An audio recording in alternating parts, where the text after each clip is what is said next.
Hey love, if you're new here, welcome to our channel. If you've been here before, I'm so glad you keep coming back.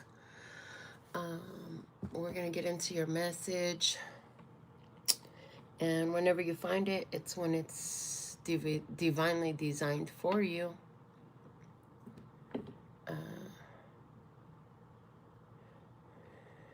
We're gonna start off with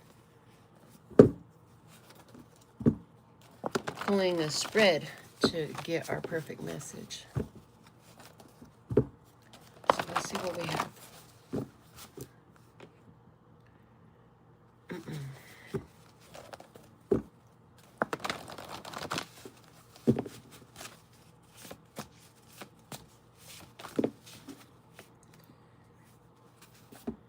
The life spread is coming out. It's a 4-position spread. So we'll look at the life spread today.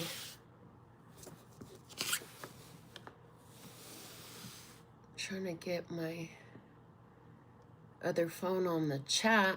There we go. That's what we're looking for.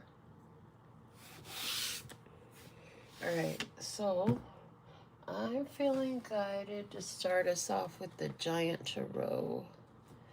And I just see me layering this. Layering it with Tarot, with Oracle, with whatever calls to my heart to be part of our message today.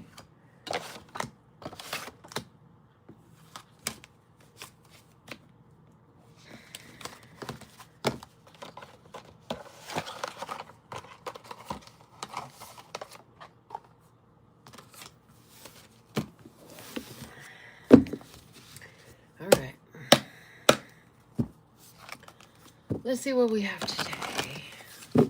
Connecting body and body. Connecting body, heart, and mind. Connecting the body and the spirit. Connecting the heart, mind, and body. Connecting the heart, mind, and heart.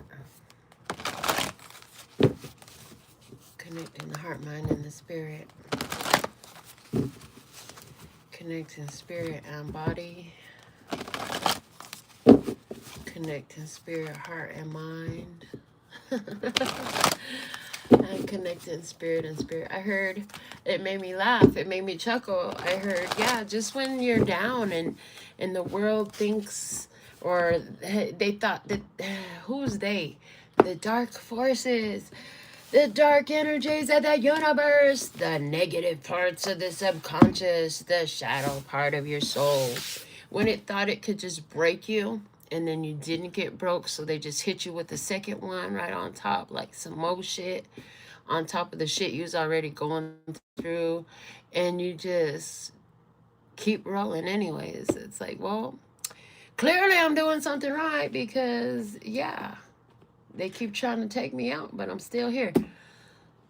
Finances, romances, family, and guidance for growth. I don't even like this spread right now. I'm like, a 4-card spread? Seriously? That's what you're going to give me? They're like, but it's called the life spread. I'm like, okay, fine. It's at the bottom of the deck for the life spread. Well, the Queen of Cups. It's a whole lot of emotions up in here. Just emotional. I get so emotional, baby. Okay. I am on an emotional roller coaster. Loving you ain't nothing healthy. Loving you is never good for me. But I can't get off. So there's a lot of emotions going on right now. She is Cancer, Scorpio, or Pisces energy. So for some of you, that's going to have some relation here. Those zodiac signs could be relevant, but she specifically spoke about emotions. And I hear where there's all these emotional things going on, it can be very beneficial to find something else to look at. She's looking at, oh, look at my pretty cup. And then I'm hearing like you're so emotional because you're so in tune. You have a high level of awareness, and that's what makes you very, very emotional, right? That's what makes you very emotional, is because you're highly in tune with how you feel. And your emotions are a communication system. Your emotions communicate to you. They're like a GPS. Let's see what she's been emotional about. The King of Pentacles. Oh. King of Pentacles, Taurus, Capricorn, Virgo energy. Emotional about stability. Emotional about stable, reliable, loyal person of integrity.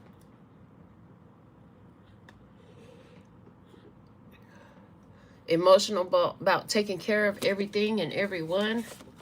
Emotional about the long, hard journey it was to get here. Let me see what else. And the Strength card. I was just about to say I'm looking for a major arcana. It took a lot to get here. I'm hearing it took a lot to get here. You had to overcome a lot of difficulties and challenges and temptations and negative obsessions, and just the darkest parts of your mind had to be overcome to get here. You had to find your power. I will be giving you a yes or no answer to your personal question at the end of this session, so stay tuned. But right now, let's get back to this collective message as it was titled. It is a collective message. But yeah, it's a lot of feelings here because it's like this place of stability. It's like, okay, I heard it. Even with emotional situations happening, you're holding this stability, using the power that you gained from life experiences. You know you're connected to the divine. With this Strength card, you know you're connected to the divine. And divine connection is empowering, and it generates energy, and it's uplifting and encouraging and supportive, and there's something here about these two. So for someone, there's definitely water sign and earth sign energy going on in a connection here. Let's get into our spread. I'm just going to leave those up there. I'm going to need room on the table. I see a mess coming of cards. So in our first position, we're going to talk about finances. And it says the Hermit. The Hermit says now is not the time to ask people about what you should do with your money. Your money is what it is. Your finances are what they are because you did that. You got here on your own. So you should be keeping it very private. Right now is a time where it's preferred that you don't talk about finances with any other human, right? If you're talking about finances with other people, that would work against you right now. So keep financial concerns, topics, whether they're positive, negative, or anything else, just keep it to yourself. Nobody needs to know about your finances, is what the Hermit is saying. Virgo energy is there. Yeah, a lot of people take a lot of comfort in talking about all the details of their lives. But I'm hearing it would serve so much better if they just kept certain information to themselves. So financial information is not for public knowledge. So this is not the time for you to take out all your cash and take pictures of it for the gram, okay? Or put it on Facebook, or rub it in somebody's face and let them know anything about your financial status right now. It should be kept very private. That's in your best interest. Let's see what's going on with romances in this. Oh, ooh, separation. Okay, so in regards to there's been some disagreements. There's been some disagreements, and so in anywhere where romance is blossoming, I see there's two outside influences who were not in agreement with the romance, and so they both have been dismissed. I heard be careful with that, because especially, you know, there's a lot of people they're showing me who cut off friendships to focus solely on this new relationship they have, and then the next thing you know, they need their people, and their people are nowhere to be found because their people had been dismissed for this romantic opportunity. At the same time, I also see in this where there's somebody who's been considering a romantic opportunity with a person who is stuck in their past. This person is focused on that person who is part of their past. So this person is like, you know what, I can't compete with your past because you're focused on your past. This person is not even looking over here. Otherwise, this wouldn't be a Five of Swords. So there's a conflict of interest in this. And somebody, the conflict of interest is about some friendships that might have been well-meaning, maybe they weren't, but either way, it seems like the friendships have been dismissed with two different people. And another experience I see here is where someone has interest in this person, but this person is still focused on the person from their past and won't even really look at them because the person is looking at the person from the past. And so there's that. I also see where romance is, I see the tendency to self-sabotage romance because of worrying about when they leave and how they're going to leave and what they're going to leave for while the relationship is still going on. So if you're in a situation where you've been in a relationship, a romantic relationship, and all you're worried about is missing them, I'm like, hold on, but you still see them. What do you mean you miss them? You know, you shouldn't be focused on missing them or losing them, or they're going to leave you one day and how much that's going to hurt if you still have them. I mean, you want a partner, you may not know this, but I hear you may not know this, but you actually want a partner that has things of their own to do, because then when you get back together, you have things to talk about. If your partner is just gone for work or their personal entertainment, or you know, going to the gym and shit, like, bro, calm down. You're missing them. You just saw them. They're just gonna go do something and come right back. You're okay. So there is the energy here of people who are self-sabotaging themselves because they're much in missing energy, and you want to be really careful for that, because if you have somebody in your life and you're thinking, I'm missing you, you will be missing them. Like, you're lending your energy to them not coming back. If you're worried about losing them, instead of focusing on having them, you're lending your energy to them going away. I also see somebody who feels like romance always kind of messes things up in their life. So I see somebody who just says no to opportunities of romance because they're thinking, you know, romance doesn't really do well for me. I'm just not really focused on romance right now. Okay, that's fine. So there's a few different scenarios that come up with that. Let's look at the family position. Family, what's coming up? The King of Cups. Cancer, Scorpio, or Pisces. Now, we did have the Queen of Cups at the bottom of the deck here, right? But she was looking over here at this King of Pentacles. So for somebody who they're in a relationship with this person that loves them, and that's that second scenario I talked about here, where this person wants that person, but that person wants that person, and that person ain't looking at the person that wants them because they're busy looking at somebody that's not here no more. Cancer, Scorpio, Pisces. King of Cups, this is saying, you know, it's in family right now. Love is a big deal. Just, I'm hearing it's important to continue to pour love over situations wherever it's possible. And sometimes where it's possible is going to be at a distance. Other times it will be up close and personal. So, you know, no matter what, with family, you love them. Even if you don't get to deal with them no more, if you don't have experiences in the physical realm with them no more, like, loving them is good. And if you can't love them, even if they were the difficult contrast in your life, the ones who abandoned you, the ones who hurt you, the ones who weren't there for you, they taught you something about who you are. They give you an opportunity to show yourself what you can be and what your character looks like. So love in the family is a big deal. And I know that there are a lot of very difficult family relationships. So I know there's going to be some folks that don't agree with that. But, you know, just to offer another perspective, like, you know, without having that asshole in your life, you wouldn't know how awesome you are, because you wouldn't have had to be that awesome in the face of that asshole. So there's that. And I'm not mistaken, the last reading really touched on that a lot more deeply. So if you want more, you might check that one out. The next position is the guidance for growth, and it's the King of Swords. The master of communication.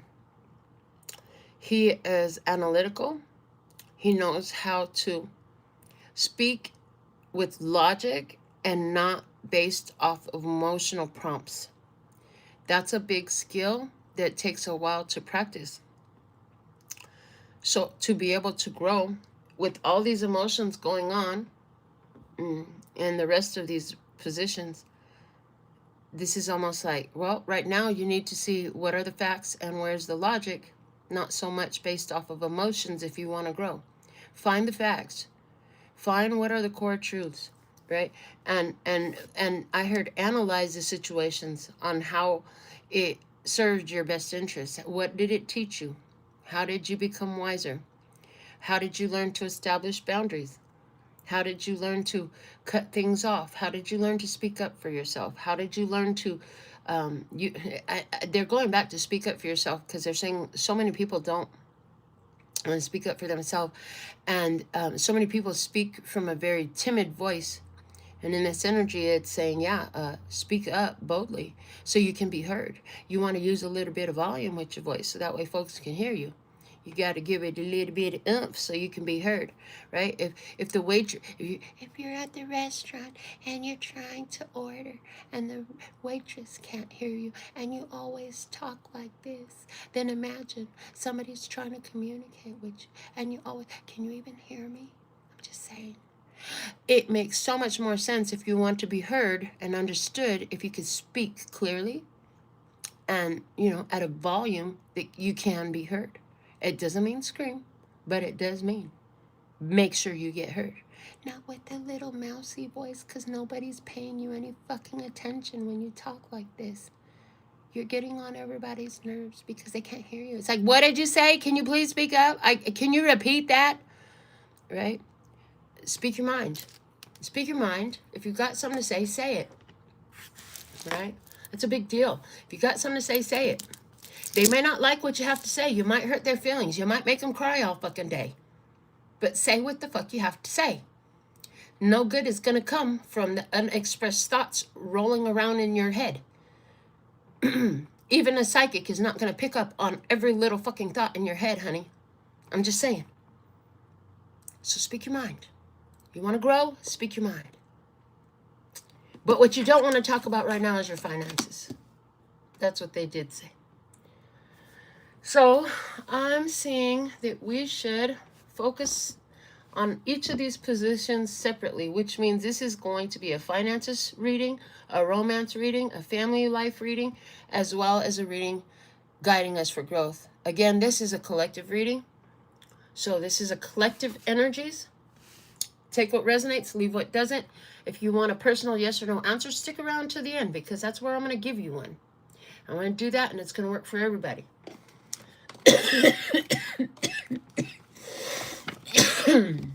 Let's go to finances, and I'm going to pull another version of the rider that I have, and the universal tarot cards to get more about finances.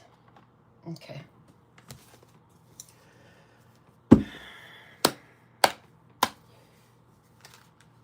It's so funny when people get in the room and ask questions that are obvious. I feel like, do we need to answer the obvious question? Maybe not. Okay. I mean, let's see what we have. In finances, we had the Hermit show up. What can you show the tribe about finances, please, and thank you? for their highest, lightest, and brightest good, for their overall love, peace, health, wealth, and happiness, regarding finances, in this collective message for the love and peace and happiness. Try it. Okay. Okay, so the situation. 2 of Pentacles. 2 jobs are going on. 2 jobs are going on. 2 bills, 2 places to pay bills, 2 responsibilities, juggling. A lot of emotions going on in the background. Over here, the water is waving. Okay, the water is all over the place. So there is a lot of emotional stuff going on. Kind of can't turn around and look at that right now because I'm busy managing these 2 things. I got 2 things in my hands. Got to take care of those. Is it 2 kids? Is it a business and a home? Is it 2 jobs? It's 2 things, whatever it is, these 2 things, okay? Balancing, juggling. You know, I hear, even if you're barely making it, because it kind of looks like in one hand and out the other as well. It's like, if it feels like it's always in one hand and out the other, I'm hearing more gratitude for the fact that you are doing at least that, because there's a lot of folks that can't even accomplish that. But let's see some more. The opportunity is the Ace of Wands. Okay, a new opportunity is showing up. So you've been juggling, you've been balancing, you've been making it, and a new opportunity is arriving for you regarding finances. This is something that is going to be evidence of growth in you, okay? And it's very much giving the energy of the chance to do something. There's something to be done, something to do. So I do see intuitively that for somebody, you're not going to be working 2 jobs no more, because you're going to find one job that is a greater replacement and improvement over the 2 jobs you've had. There's an opportunity you're going to hear about. You're going to have to go for this, though. You're going to have to stretch yourself in your belief of what's possible for you, and take the opportunity that is being presented to you that will literally allow you to focus on one thing instead of 2 things. Okay? So if you have 2 part-time jobs, there's going to be a full-time job that's going to equal a greater income for you than both of those jobs. For somebody, I'm not talking about jobs. I'm talking about contracts. For somebody, I'm talking about clients. For somebody, I'm talking about products. Somebody is going to be in business, bringing their products into one, taking 2 products and either blending them and making it one product, or minimizing and downsizing to one product, because it's like, I'm getting the energy of like, according to the test or according to the information, it's like you've been gathering information. What's the best course, which way, what's the best point of focus, something like that. Well, this one seems to be it. Okay. But again, they're showing me like, if you are balancing and juggling these 2, it's going to be about one thing. Something is becoming one, and that one thing is going to be so much better than both of those 2 things. It's going to feel lighter is what I'm hearing. It's going to feel lighter just having the one. So if you only got to go to one place, I'm getting 4 days a week. 4 days a week for one day, one place 4 days a week, instead of 2 places 6 days a week. 2 different places 6 days a week. This is going to be so much better. So much less stress. So that's a little bit specifics there for somebody. I don't know what we're talking about, but other than finances. So let me see some more. Oh, the 5 of Pentacles. Yeah, so even with the 2, it hasn't provided enough. Those 2 were not equaling enough. Or those 2 were costing so fucking much, right? Those 2 resulted in feeling like there just was not enough to make it. And that's been the reality. Like, I don't have enough. For somebody, you had 2 important people that you've been taking care of, and you're like, it's just one of me. Oh, yeah, it also looks like paying 2 rents with 1 income. It's like, fuck, there's nothing left for me. I done paid all the rent, and where's my money? Feeling like you're working to pay rent because you have 2 to pay. Okay. And behind you, the moon. Cancer energy. Pisces energy. You didn't know what was going to happen. You didn't know how this was going to work out. I heard you had to actually step out in faith without all the facts. There was a lot of things you didn't know, a lot of facts you didn't have, but you had to do something. You felt like you had to do something. You kind of just followed your gut. You followed your intuition. You went down an unknown path. You went into unknown territories to do something different because you did want to make change. You knew something had to change in your physical reality. You're like, this shit doesn't make no fucking sense. You know what? Something's got to give. Something's got to change. Let me try this. Literally, there's this feeling of something's got to give. Something's got to change. I'm going to try this. Okay. And it seems to bring freedom.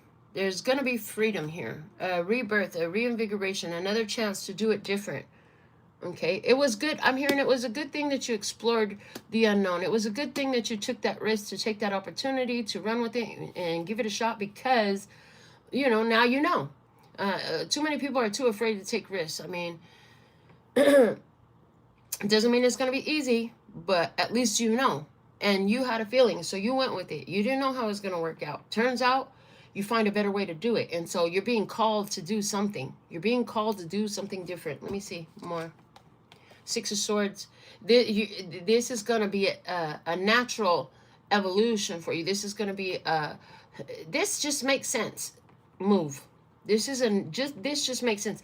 And again, they're going back to the original message we had, which is, and this is not time to talk to folks about the finances. So this isn't where you get on the phone and you start calling Tom, Dick, Harry, Sari, Sally, and Susie to find their fucking opinions about shit. Do not run it by people. This is not about running it by anybody. This is about trusting in your gut. And I see, you know, somewhere where it's been really difficult for you to make ends meet because you did invest in something and maybe it did have you strapped. You know, maybe you did what I did. You started a fucking business. So now you got 2 rents to pay with 1 income. It looks like that's about to get way easier.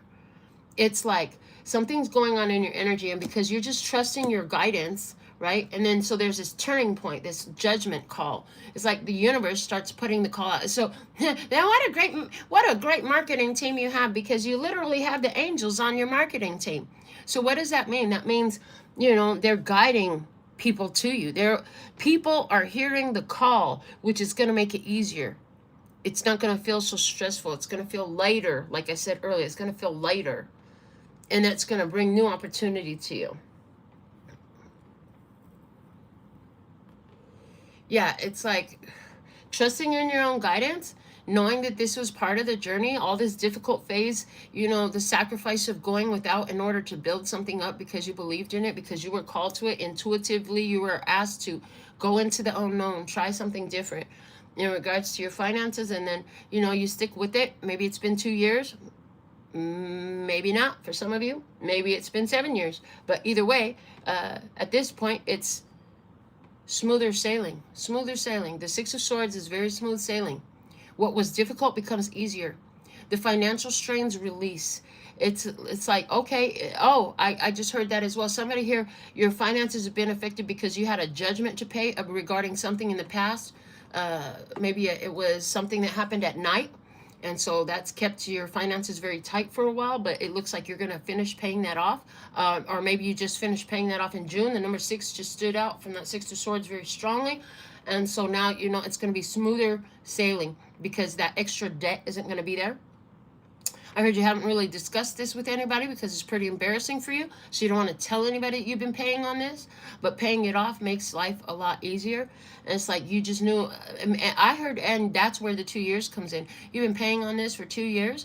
And so your finances have been kind of strapped. It kind of affected your lifestyle because your fund money was looking a little light for your normal. And so you haven't been doing what you normally would because you've been focused on, I got to pay this off. And so now finally there's a lightness that you're going to finally be experiencing once that's finished. So that makes sense. Let me see some more.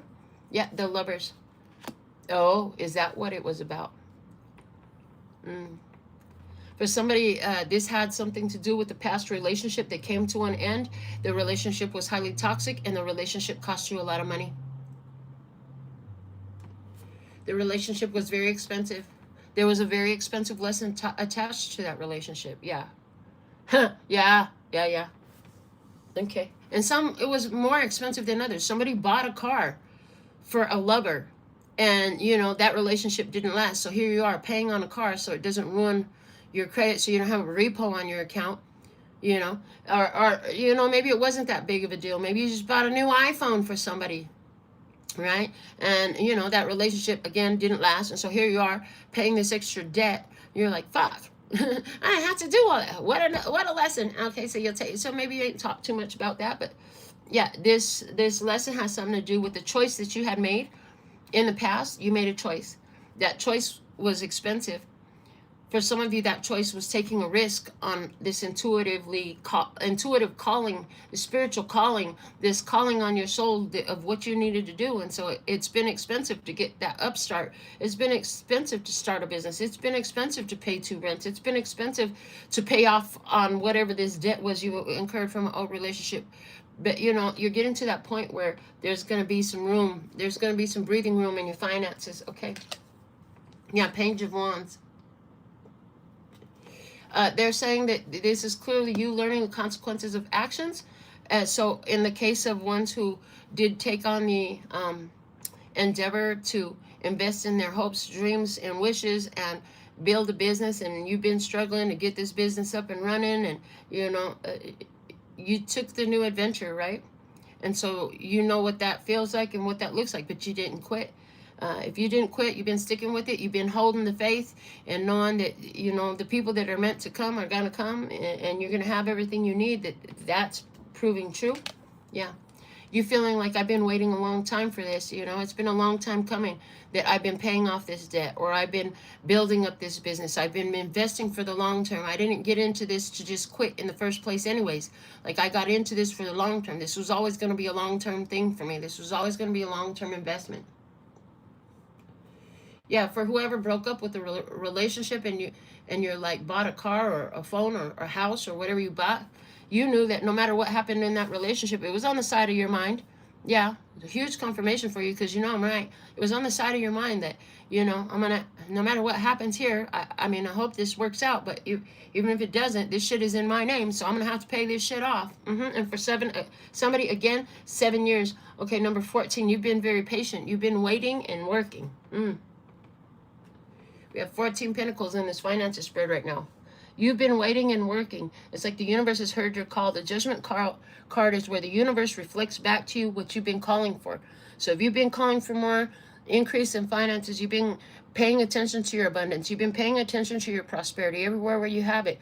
If it's in the number of tank tops or t-shirts or pairs of socks or drawers you got in the drawer, or all the makeup you got in your vanity, ladies, or whatever it is, You've been paying attention to the abundance. You've been investing in what is actually tangible. But while you've been investing into your business, or investing into your product, or whatever this is, you've been investing into your career.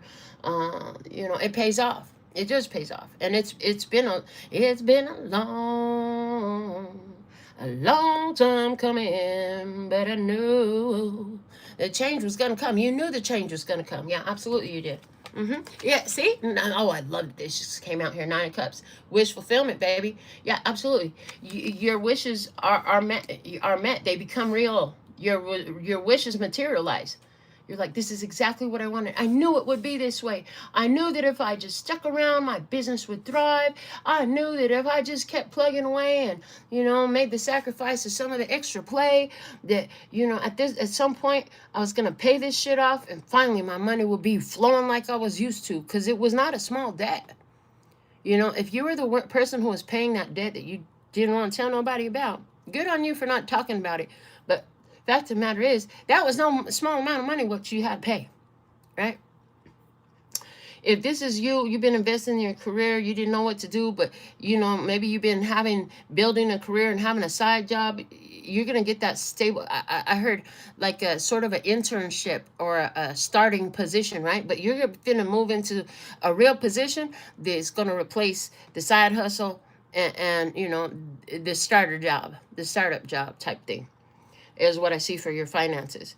At the end of the day, I see you coming out looking real happy in regards to your finances. That's what I see for finances. That's beautiful. And I'm glad. I'm happy for you.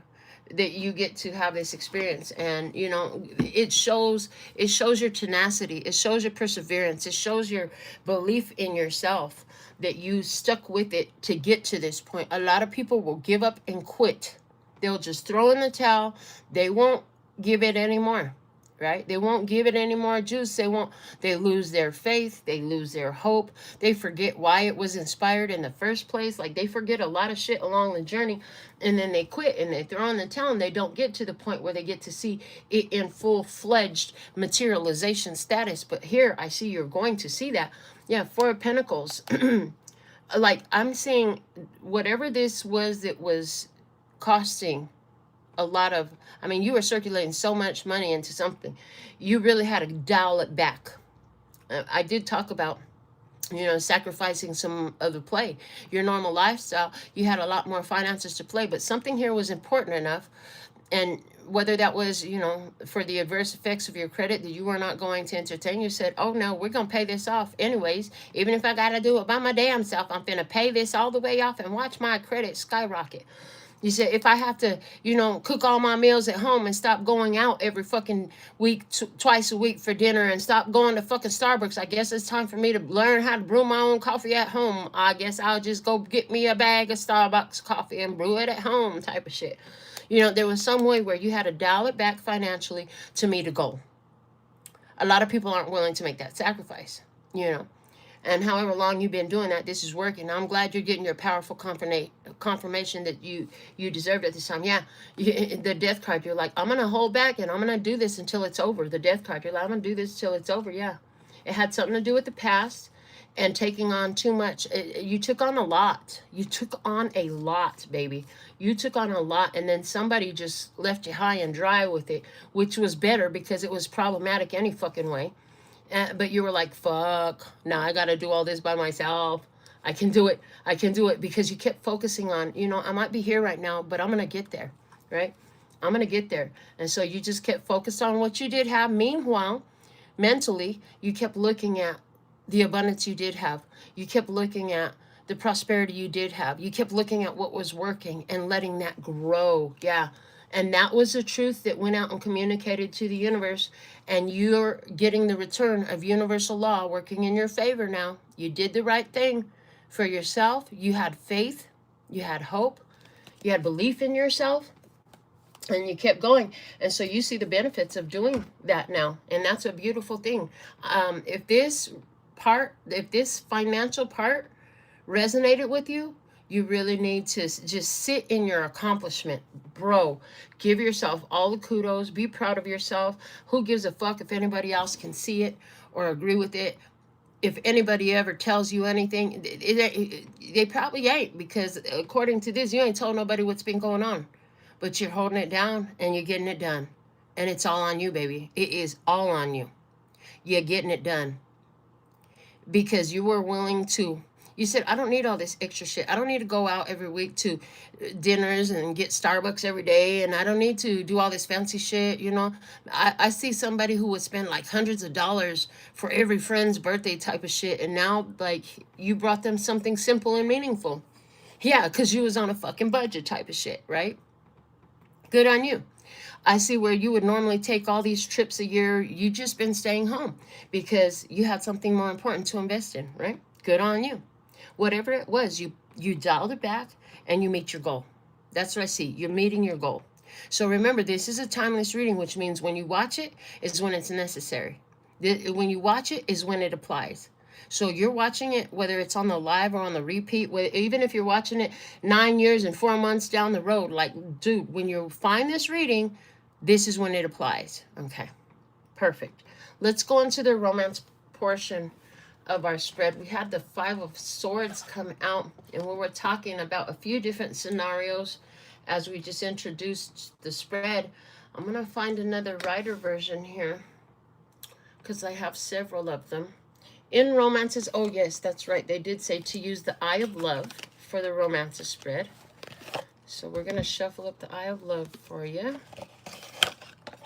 And we'll do the romances portion of our spread, our 4-card spread on 4 different areas. So yeah, in regards to romance, so 5 months for somebody, 5 weeks, or 5 days, okay? It didn't take that long. I heard it didn't take that long to figure it out that this was just not where the fuck it was. Legit. Also, somebody else, you've been wondering why, you know, you start this great romance and it just seems to just blow up. Well, because you go from being in your zone about you living your best life to worried about, do they like me? When are they? What if they leave me? What if they look worrying about that person? What they like them more than me? What about that person over there that's looking at my partner? They're gonna try to steal him away. All this shit is self-sabotaging. If you would stay in the point of focus that brought the relationship in, which is always everybody that met somebody was out there doing what the fuck they thought they needed to do for themselves when they met somebody. That's literally what brings them in. It's because you're taking care of you, right? And then you get into the relationship and you start worrying about when they're going to leave, how long they're going to stay, who else wants them, who else are they looking at, instead of the fact that they're right there with you. So somebody here is strongly a message about this is how you keep self-sabotaging your relationships. If you could stay in that same confidence you were in when y'all actually met, you'd see that person would stay focused on you. So there's that. Now there's this other thing here where somebody was like, oh yeah, no, this isn't going to work because whoever you were interested was still focused on somebody from their past, right? You had interest in somebody. You might have gave it a few shots, try to throw some flirtation that way or whatever. But at the end of the day, it was like, yeah, no, this isn't going to work. Maybe you're barely realizing that now, and that's why this card is coming out the way it is right now. 5 of Swords, yes, it's a card of self-sabotage, but it's also a card of this disagreement is not going to lead us anywhere good, so let's just cut ties now, right? And a strong disagreement is when somebody is not yet healed or over whoever they were looking at before, right? If you're trying to get to know somebody and they're on the phone with their ex who they just broke up with, like, bro, it's not time. Mija, let them go. They're not ready, right? If their only conversation has to do with the person that left them while they're getting to know you, that's all they want to talk about. Huge red flags. You don't want that. They're not ready, okay? If you're doing that, you're not ready. If all you can do when you meet a new person who's a potential romantic prospect is to discuss all your past relationships before you even get to know this person. Like, the past relationship shit, yes, I know at some point it's likely to come out in conversation, but it should not be in the first 3 to 5 dates, if possible. You should be more focused on getting to know this person who's in front of you, and is this who you want? And here we have sorrow and loss, 5 of Cups. So we are talking about a romantic relationship where there's been some sorrow and loss. And because of what we've talked about already, it looks like in this relationship, this person, whether there was or sometimes there was not, this person was very worried about outside influences. This person was very worried about a third-party relationship. This person was very worried about, well, being jealous, really. Jealousy, insecurity, and that type of shit was what was a focus here for somebody in this. Yeah. This is very sad. This is very heartbroken. Yeah, feeling lost, feeling hopelessness, and sorrow and grief. Definitely some sorrow and grief for sure. This is a very unpleasant parting of ways that leaves a person struck with grief and sorrow. I feel like that's very repetitive. Let me see some more. Yeah, the world is here. That cycle is over. There's no reason, this is like, you may not believe me when I tell you this is the way it needed to go, but this is the way it needed to go. Because when you get over it, you're going to realize you've elevated. When you get over it, you're going to realize it was better for you. Yeah, I hear, yeah, they don't agree with you. You're not ready for that phase of realization in this yet, but you'll get there. I hear you'll get there. But matter of fact is, the fact of the matter is that this was a situation that it was over, and it did what it was gonna do, and it was time to go. Now, some of you, this went a lot longer. For somebody, that we're talking about 10 years here. I can see that for somebody, we're talking about 10 years together. That is over, because that 5 and the 5 is showing me 10 very clearly. Okay. Let me see what else. The Queen of Wands. Worried about somebody else. This is that energy that I was picking up on. You worried about somebody else. So whether there actually was another person that your person was focused on or not, there was a main influence of, worrying about a third party, or there actually was a third party. Yeah, because for somebody, it goes back to the self-sabotage. Like when you're jealous and insecure, like you're always worrying about who's going to take your partner, who's going to take your person type of thing. Does that mean that's actually happening? No, not really. Okay. They told me, no, but I'm like this. I'm like, okay. So yeah, there's some sorrow and loss with the ending. Oh, fuck. Why? Okay. Somebody knew this was doomed from the beginning, because why are you going to get with somebody else's partner and think that it could be anything other than that? Yeah. Yeah. So somebody here was the third party. I'm getting that. You were the third party. I don't know who you are. I didn't know that my tribe was that way, but hey, I've done it before. I ain't going to lie. I had one experience like that a long time ago, and it was quite accidental, and it came to an end quite quickly. Because I was like, what the fuck did I just do? Some people take it very easily to cause a third party situation when they're in a whole fucking relationship, right? And they'll still pursue you hard as fuck. That's how I ended up in the situation. It's like, we were just associates. We weren't even friends like that. But this person was and I see that for somebody here, that's how the fuck you ended up being a third party into a relationship. You were the mistress. Why? Because this person always in your face, flattering you, doing kind things, and you just fell for it. You fell for it.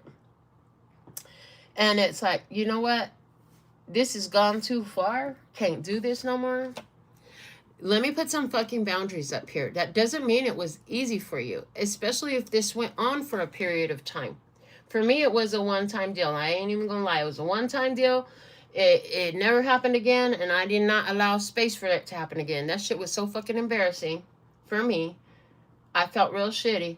But some people, I've known people that have got themselves in these types of third-party situations, and it takes some time to get out of them because they believe, oh, I'm gonna leave. This is like somebody, okay, let's say, okay, because I'm seeing a scenario. You meet a person. Person says, oh, well, I still live with my ex. Come to find out, they were never divorced, and that person don't know that they're the ex. You know what I'm saying? So this person lies, get you in a third-party situation. You think that they're just still living over there because of necessity or the children or whatever the fuck reason that they done thrown out. Meanwhile, she think they still together, or the other person, their partner still believes they're together. Their partner don't know they broke up. That whole part. So, they play games, right? Some people do that. Either way, the letting go of this is a level up for you. That's what I see. So let's see some more. King of Swords. It's like you had to say something, and you did, and you had to do it without paying attention to your feelings. Because if you were paying attention to your feelings, it wouldn't have come out correct. You would have tried to find an excuse for allowing the shit to continue, is what I hear. But no, you had to go cold and focus on the facts, which is interesting because that card is over here in our guidance for growth. And again, that's just why they're saying this is a level up for you. It's like maybe it's just the timing is off, legit. But at the same time, like, why would you want somebody to play that kind of game with anybody's heart, whether it was your heart, the other person's heart, or both of y'all's hearts? You know what I'm saying? Like, why would you really want somebody to do that? But yeah, you had to get real cold with somebody. And cut off game tight. I heard cut off game tight. Oh, and there's going to be a battle. So I'm getting that the word will get back to somebody, and there's going to be some words exchanged, and somebody might want to fight about it. I'm also hearing on another level, in another situation, where you're going to have times where you're like, fuck it, I'm just going to call them, I really miss them. So you're going to be battling with the urge to go back to it, is one of the things that I see. You're going to be battling with the urge to go back to it. This shit hit you like a storm. You had this really, like, it threw you for a loop, right? It it was all based on lies. Literally, it was all based on lies. You didn't see it coming. Like, you never know where lightning's going to strike, right? And when you realize what was going on, it's like, thank you. Yes, it's just like that, right? So maybe you had no clue that this person was in a whole nother relationship. I actually know two women at the beginning of this year. Well, I know I've actually met both of these women, but one of them is actually kind of close to me. And she met up with an old friend of hers. They hadn't seen each other for a few years. They got together, catch up. And why they found out that they were both dating the same guy over this dinner, they were both dating the same guy. They both had the same feeling, like, he acts weird. There's something about him, like he's only available to speak during certain hours and stuff like that. And then he'd be having his phone off and shit like that while they're talking. And it's like, you know what? That's the same name of the dude. Let me see the picture. And they were both, small world, right? They were both dating the same guy. That's what this Tower card also feels like. So somebody, you were completely oblivious to the fact that you were being a whole third party, right? So let's see some more. Eight of Cups. Whoever this is, they know you hightailing it up out of there. They know you leaving. You have turned your back and you're walking away. They know that. That's clear. You're really sitting questioning yourself, like, how the fuck did I get myself in this position? You're really sitting there questioning yourself, like, how the fuck did I attract this, right? How did I do this? You're really sitting with that question right now. That's a big deal to you. And they're saying, listen, it's a life experience. Life is going to be filled with all sorts of experiences. Take your lessons, learn from it, and move the fuck on, honey. Yeah. At the end of the day, this was a karmic cycle. And yes, so you wanted to know, how the fuck did you attract this? Well, there's this thing that you do. We're going back to the initial message of self-sabotage. You, in your head, spend a lot of time playing over and over again how all the shit went wrong in all these relationships. You watch shows like Cheaters. You pay attention to, you be listening to songs. What's that one song? Lord of mercy, I don't listen to the song. I can't stand it. I switch it off. The Isley Brothers, okay? The Isley Brothers and R. Kelly, something like that. I don't know. Ron Isley and R. Kelly. There's a song, right? You be listening to them crazy ass songs about cheaters.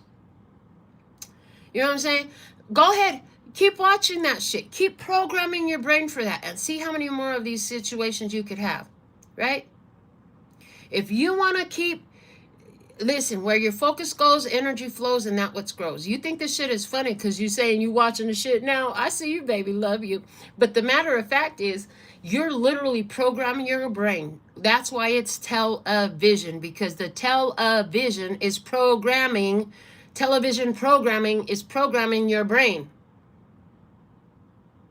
So, if you are listening, your favorite songs is all the cheater songs.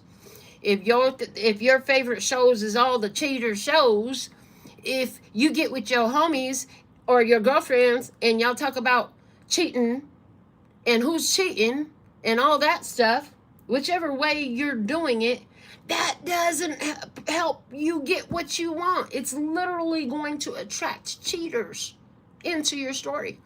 if a lot of the times you be thinking about, I'm afraid to date because, you know, everybody I ever date ends up cheating on me. Stop speaking that shit into your reality over and over again, because that's also what this Eight of Pentacles is showing me, you know. And I hear, yeah, the last 8 relationships have been doozies, ain't they? You want to attract a 9th? Okay. So that's the energy there, right?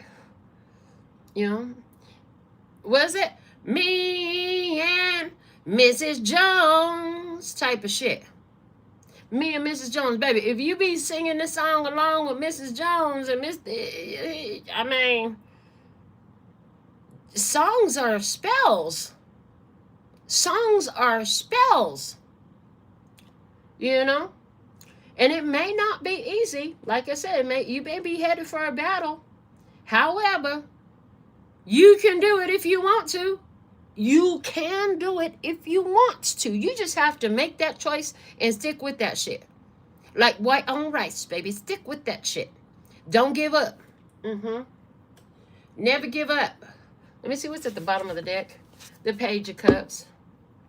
Well, here's the thing. Oh, you love them praise. You love the flirtation. You love it when somebody's just focused on you. And, you know, that's where they get you.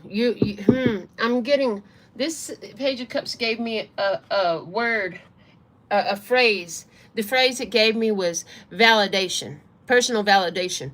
So part of the issue that you're having is, these cards are showing me, is personal validation. That a lot of the personal validation is coming from these relationships. And so that's a problem. If you need relationships to validate you, you're going to keep having a hard time, honey. You are a whole, complete person. There's not a half of you out there that you need to find. The half of you need to find is inside of you. Until you can figure that out, you're going to keep attracting half people, half-ass relationships, and half-ass efforts. As much as it's hard to tell you that, because I know you don't want to hear that shit, baby, these are the facts. This is the way energy works.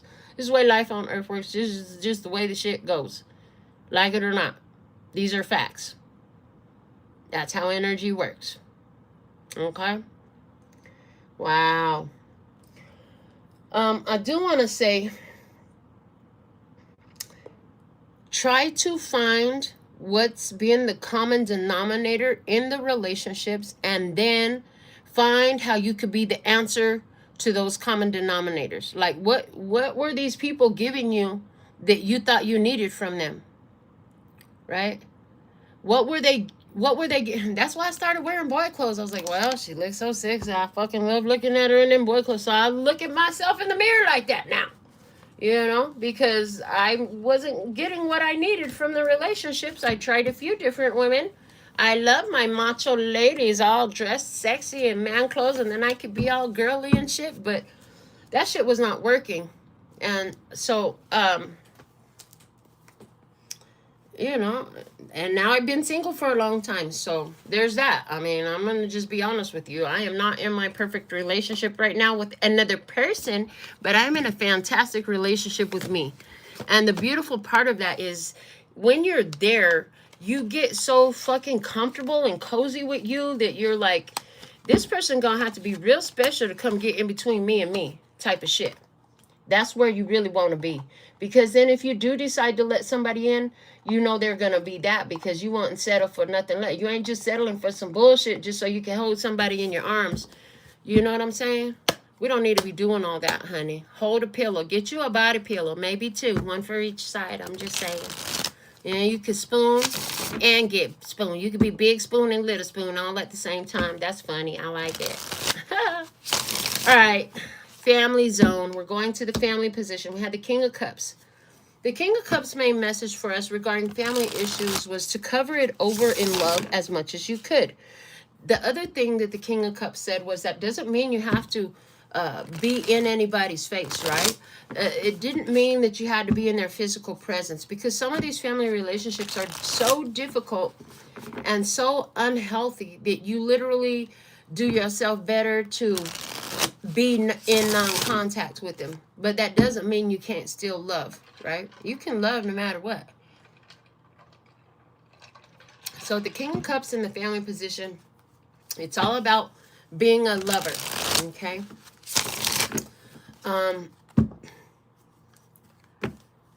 So let's see what else we have. The King of Cups is an emotional master. So with that card coming out, the family situations could be testing your emotional mastery at this time. You could be having challenges in family that cause you to have to utilize the emotional mastery that you have gained, learned, and grown for yourself in these situations. Also, because it is a court card, Cancer, Scorpio, Pisces could be totally present as zodiac signs in this situation. So let's see what else we have in the family position, right? All right. What's the message regarding family? Why is the King of Cups here? Show me the experience regarding family situations, please and thank you.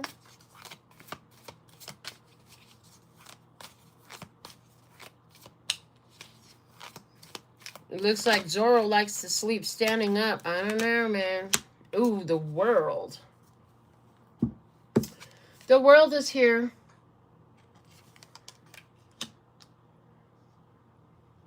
A successful completion. Something is over. There's an elevation. And I'm also getting, you could be feeling very isolated, very alone right now from your family. Right? Feeling very alone from your family. I heard learning how to be self-sufficient and not be so clingy to your family, because of the emotional mastery of the King of Cups means that he's not codependent with family. It means that he's not needing their constant attention and doting and stuff like that, right? So there's a level up happening for you. An important cycle. You went through every phase of something. For somebody, this is like empty nest syndrome. The whole family's moved out and you be by yourself now. What else is this? Somebody is making a Cancer, Scorpio, or Pisces energy is involved in a situation where, like, this is my everything. This is my family. Okay. Let me see what else we have here. The Empress, the mother, the grandmother, the matriarch. Because of your value and your worth, I love you, but I need to be on my own now. Oh, okay. I need to be by myself. I need to sit with myself. So there's this energy like somebody's realizing, like, man, I've given everything I had for this family, and it's time for me to take care of me.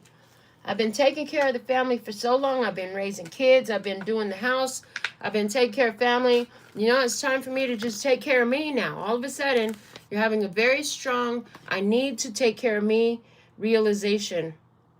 That's going to affect everybody in the family who's been used to coming to you all the time, because you're changing on them.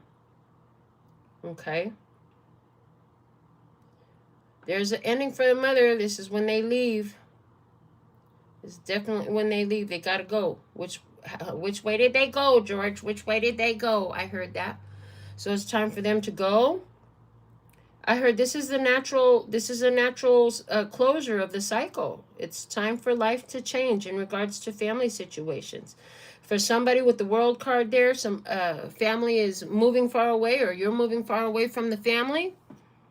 That's also here in these cards. This is when children, I already said emptiness syndrome, but they're saying children graduating. Now they're going off to college. They're going to live in the dorm in another state. So they'll be at a distance now. That's a big deal. I heard it's going to be a great time for you to explore your own personal interests and build a personal identity that has been so lost in the family all these years. It's sat on the back burner. Oh, they said, no, it wasn't even on the back burners. Look more to the freezer. They said it was in the freezer. So you had to put some part of yourself on the freezer in order to be the mother, in order to take care of this family. Okay, let's see some more. Three of Cups. Oh, this, why did I heard, I'm so excited, and I just can't fight it. I'm about to lose control, and I think I like it. But at the same time that I heard that song, what I saw was somebody is like, either you're in your night clothes or you're naked or in your underwear, but you're doing some off the wall shit because you're finally by yourself.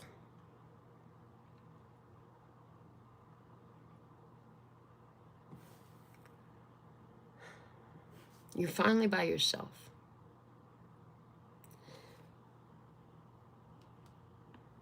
Oh, I heard Twisted Sister. Twisted Sister. There's a message for something like that. Twisted Sister. I'm not sure what that's about, but Twisted Sister.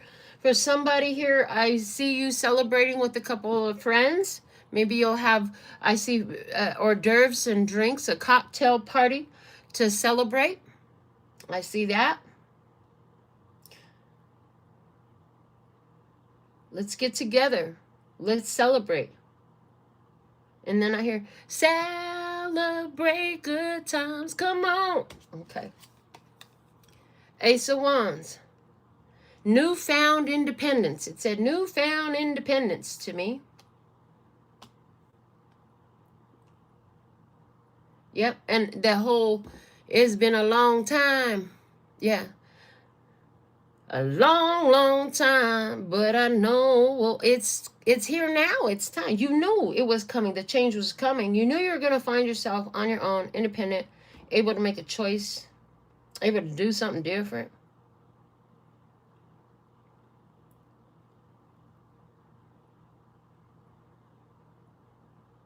I heard finally you got all the power. You have all the rights. It's like I can see a feeling of, damn, I don't ever get to do what I want. I don't ever, damn, I thought I might do this today or do that today. And it's been a lot of times where you have not been able to do nothing you wanted to for yourself because you were busy with everyone else. And now you're going to do for you. Okay. Freedom coming up again in the top position. And look, that was in the same position from the other deck in the finances spread. Y'all remember. The Judgment card. You're hearing a call. A call to create, to be creative, to birth your new life, to get involved in some new things that matter to you. I see somebody signing up for a course because it's something they always wanted to do. Now they have the time and freedom to do that. This basically is like, you have put so much into your family, and now the family dynamics are changing and the layout of the family is changing.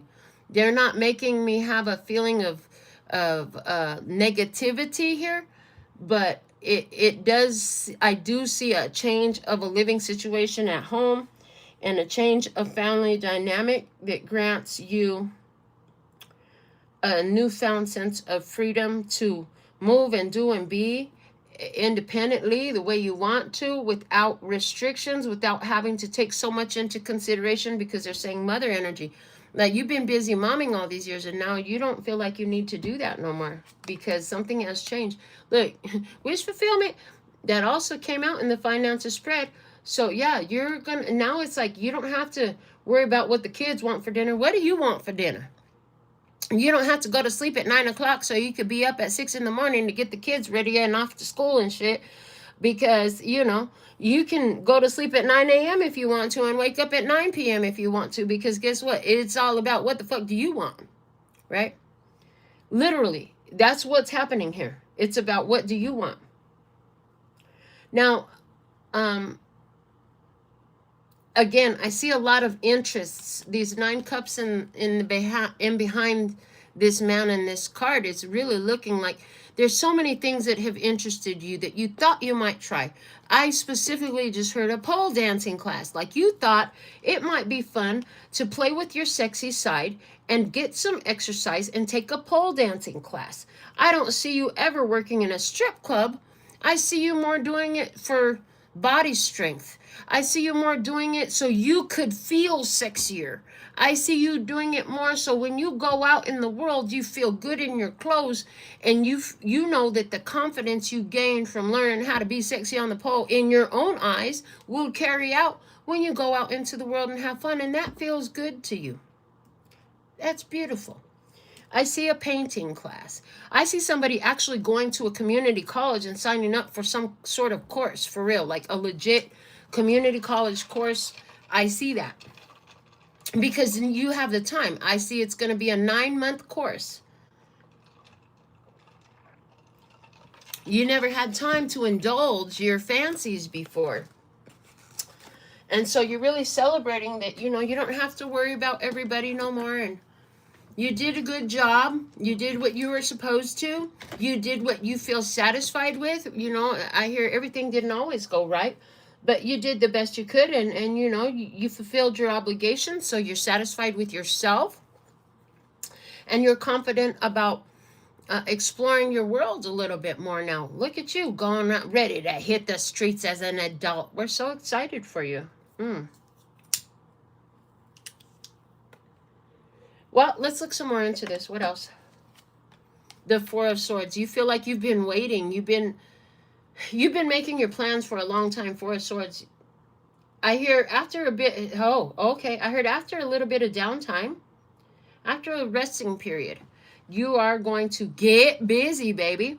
I don't see you. I mean, it's not like they leave Friday and by Monday you're starting the class. It's not like that. You might give yourself a month or 4 months or whatever period of time you've decided. You're like, well, maybe I'll start in the fall type of shit, right? You're making your plans right now. Right now, you're just enjoying the slow pace. At this exact moment, you're enjoying the slow pace, the lack of demands for your time, your energy, your focus, your efforts, right? You're like, I can sleep in late past 4 a.m. if I want to now. And it's funny because I see you still waking up at 4 a.m. Your body is so used to waking up at 4 a.m. or 6 a.m. Those are the two times we got. That you can't even sleep in, even though you keep telling yourself, I'm gonna sleep in today. Watch, in the morning I'm just gonna sleep in. Don't worry, you keep telling yourself that, baby. One of these days you actually gonna be like, damn, I slept a whole half hour later today. Yay. Because your internal clock is set to the routine you've had yourself on. So, it's gonna take yourself a little bit of time to break that routine because you want to, not because you have to. But you are gonna be able to at least feel so much more ease at home because that family obligation is complete now. The Chariot. They're looking at you like it's like if your children went off to college or whatever is the reason, whoever went off, whoever's around you, maybe it's your girlfriends that you're partying with, having a cocktails and hors d'oeuvres at your house with to celebrate your new lease on life. But whoever this is, they're like, girl, don't you just want to go do something? I hear you're getting invited on a road trip. Maybe that's part of your downtime before you take on some personal endeavors, is you might take a road trip. Maybe you haven't had a chance to take a road trip in a while. A road trip is coming up. An invitation for like a weekend girls trip or take a week off or something like that. Oh, is this a retirement party for somebody? I just heard retirement. Somebody's gone into retirement. They say a body in motion stays in motion. So it is important that you're making plans to do other things that feel good to you and entertain yourself in other ways if that's your experience. But I'm not feeling that strongly. That was like a sidebar message, very specific for whoever you are. But I do see I do see an invitation for a road trip. But I also see where people are like, well, now what are you going to do with all your time, right? And I also see a lot of gratitude. As I was flipping the card over, before I saw the card, I heard gratitude. So whoever this is that is not here anymore, and now you have more freedom as a result of that, they're very grateful. Because I hear they gave you so many advantages. You gave them all the advantages. You really dedicated yourself to help them be able to accomplish so much. That's why they can go off successfully now, and there's not so much pain here because you gave them what they needed. You gave them all the support. You were the wind beneath their wings, honey. That's what I heard. They took flight because you were the wind beneath their wings. You fully supported what they needed. When they needed support, they knew they had support here in you.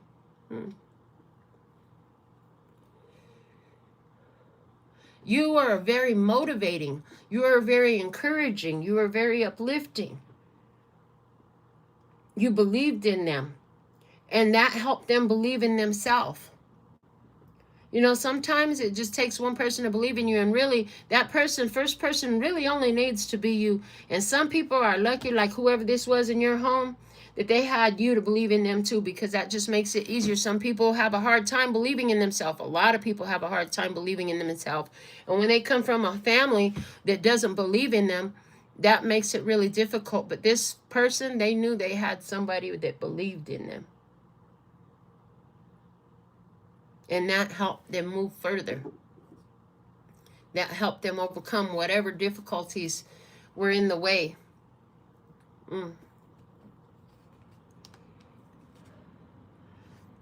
You're so happy. You're so proud. You're like, I took this one from just a little baby and look at how amazing they became. You're so happy. You're so proud. You have every reason to be, is what I hear. You have every reason to be happy and proud about this little one. There's not a little one. So I really feel the energy of, you know, the child is grown up now and they've gone on to do what they're meant to go do. It's a celebration. It's joy. There's no regrets. It's like in your emotional body, you know you did what you are proud that you did. You even when it was difficult, even when you didn't do the best, that now looking back, I would have did this different, I would have did that different.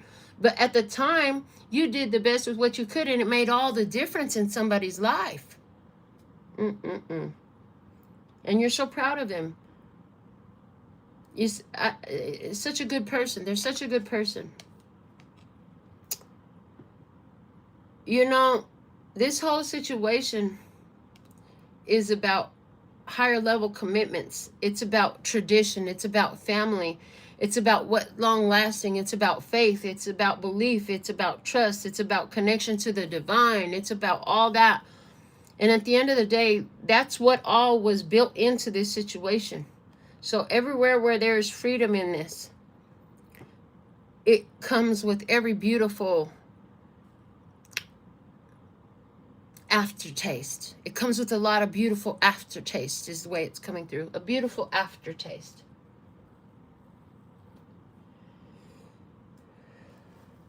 A beautiful aftertaste is here. Let's see what's at the bottom of the deck. Two of Swords, the separation. There's been a separation. You know, a decision has been made. The Six of Pentacles. I'm going to take what you gave me and I'm going to change my life. Somebody said, I'm going to take what you gave me and I'm going to change my life. Yeah. Because in the past, you know, you made things easier. And this was family. And that's why you made things easier for somebody. Because they were family. You know.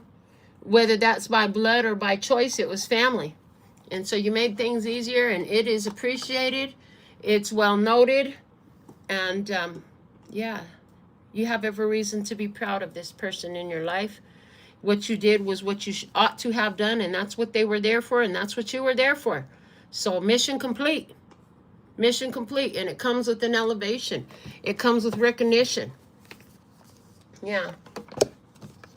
Awesome. Beautiful message for the family message. That was really beautiful, honestly. So now we're going to dig into the guidance for growth. The guidance for growth had a heavy emphasis on speaking your mind. Say what you mean and mean what you say, I'm hearing. The guidance for growth with the King of Swords coming out, sometimes you have to have the hard conversations and you have to love with, you know, show tough love type of shit.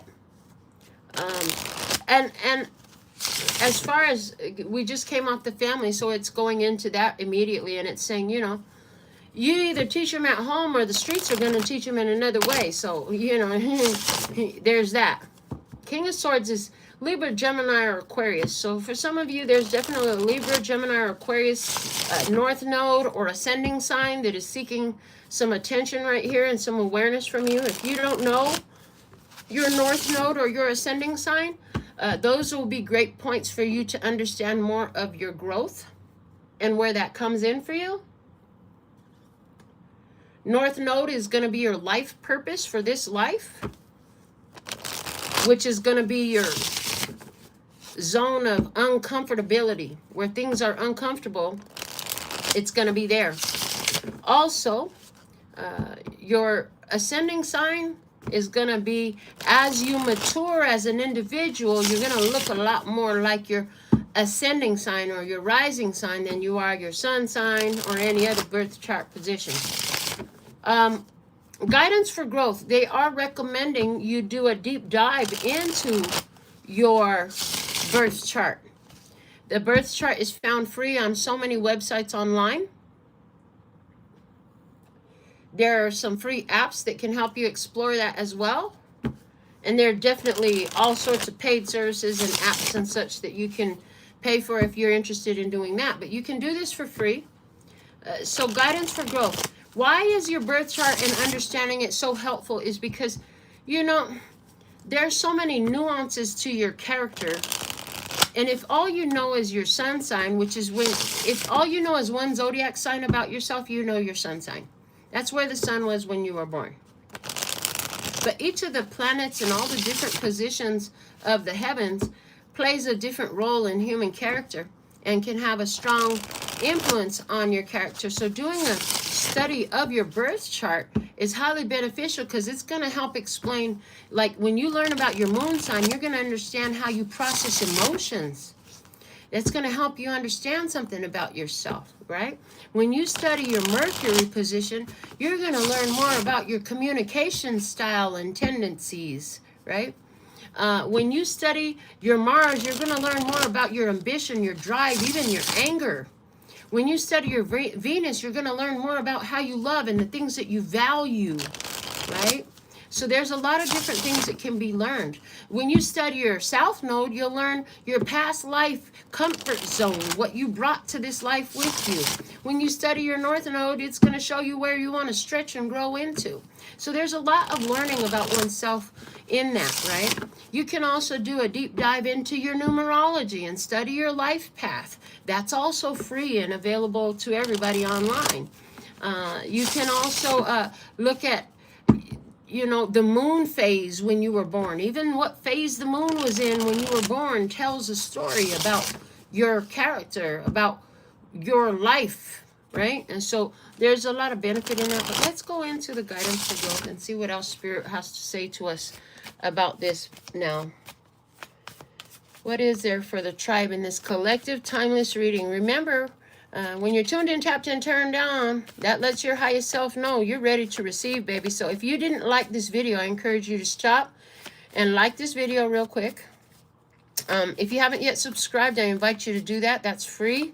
I don't give you the rest of the reading on another app that you've got to pay for. I give you the full reading here. You'll get a free yes or no answer to your personal question at the end of this video, so stick around for that. I appreciate all your compliments. I appreciate all your love. I appreciate your existence. Thank you for being. What do we have in the guidance for growth, please and thank you? And I'm actually happy that we have this life spread today because the way this reading has unfolded so far, it's been beautiful, actually. I know I kind of said, I don't like this spread right now. I remember saying that. The sun, wow, look at you, the sun.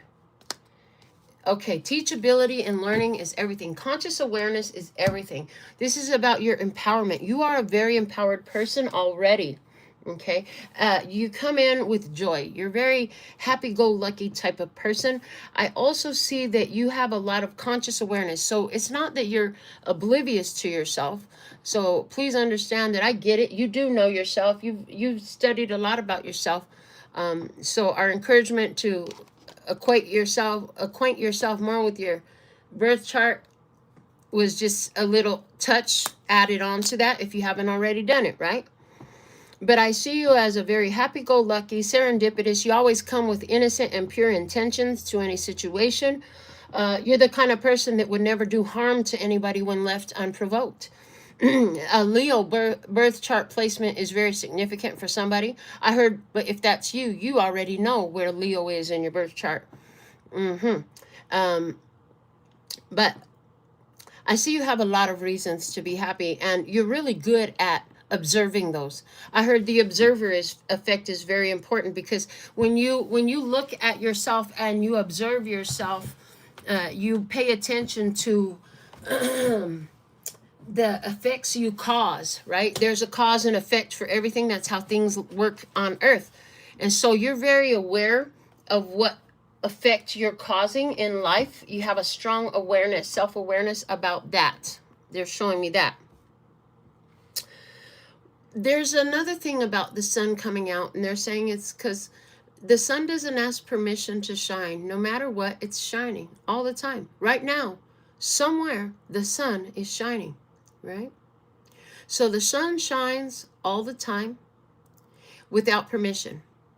Others will have gloomy days, rainy days, stormy days, but the sun is still shining wherever it's at. So there's, it's like you carry a pocket full of sunshine everywhere you go. Okay, let's see some more. The Five of Swords. Guidance for growth is now saying to you, understand that you're not going to be everybody's cup of tea.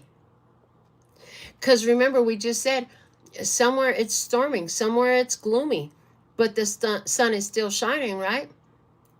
So likewise, some folks are going to be gloomy. They're going to be stormy.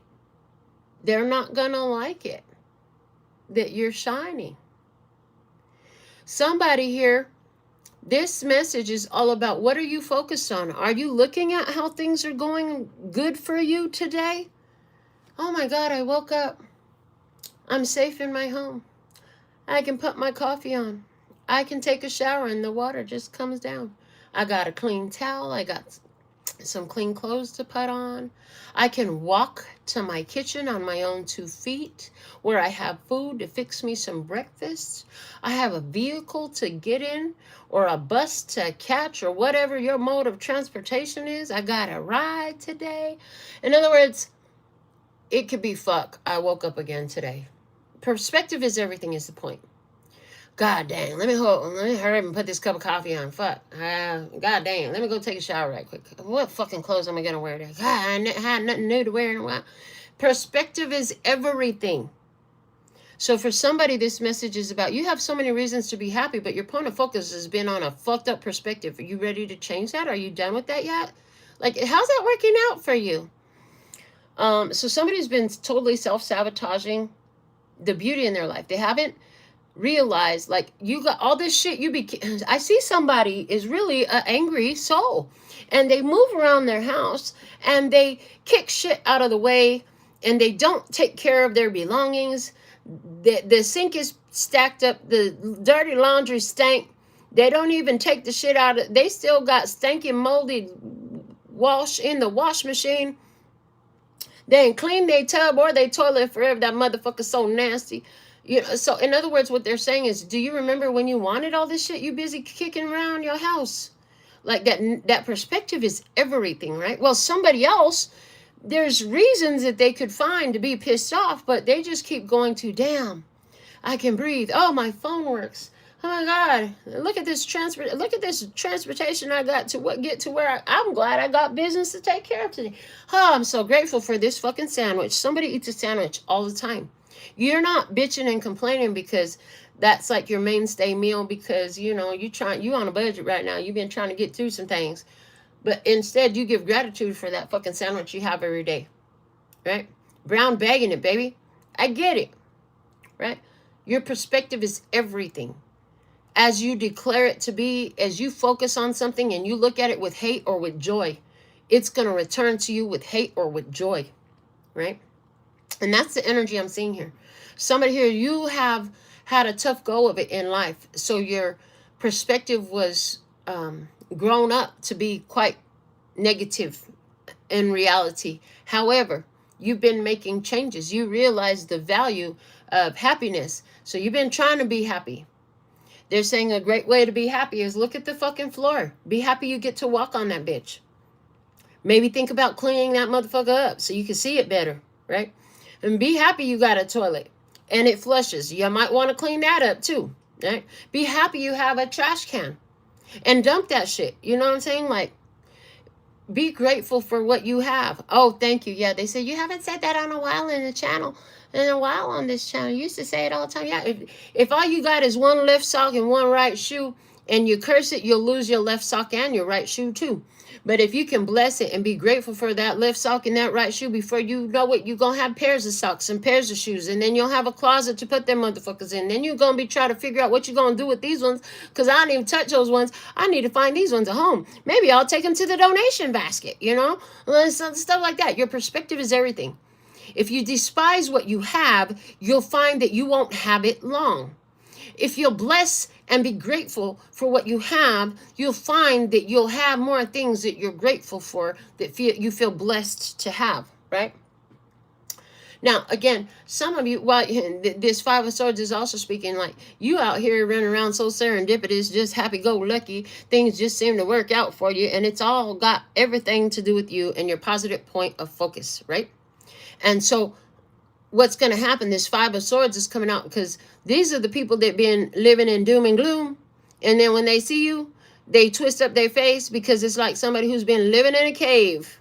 And all of a sudden they come out into the bright sunlight. And honey, the glare of the sun just burns their eyeballs. And they can't do nothing but squinch up their face.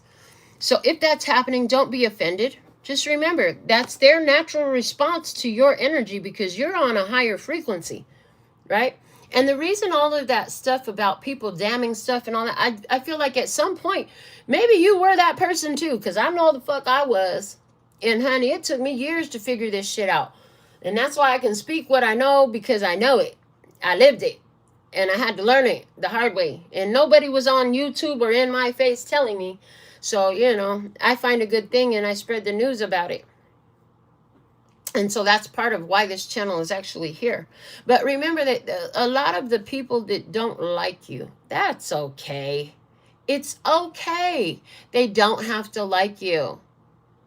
And a lot of the reason they don't like you is because you're too fucking happy. Why is that bitch always smiling? Why is she always happy? Why is she always laughing? Why is she always singing and dancing? That sounds like they got a personal problem with themselves. But they want to make it look like it's your personal problem, and it is not. So don't take responsibility or accountability, and definitely don't dim your light to kick it, baby. Yeah, absolutely not. You don't need that shit around you anyway. As a matter of fact, if you hold your position, these ones tend to vibrate the fuck away from you anyways on their own. Like, they end up removing themselves from you. They don't want to be around you, so they go away, right?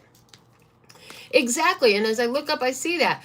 You're glad that negative stays away. Absolutely. If you hold that positive mindset, that positive, powerful point of focus, which serves your best interest in every way. Like, there is no more magical thing you can do but to hold that powerful point of focus in positivity.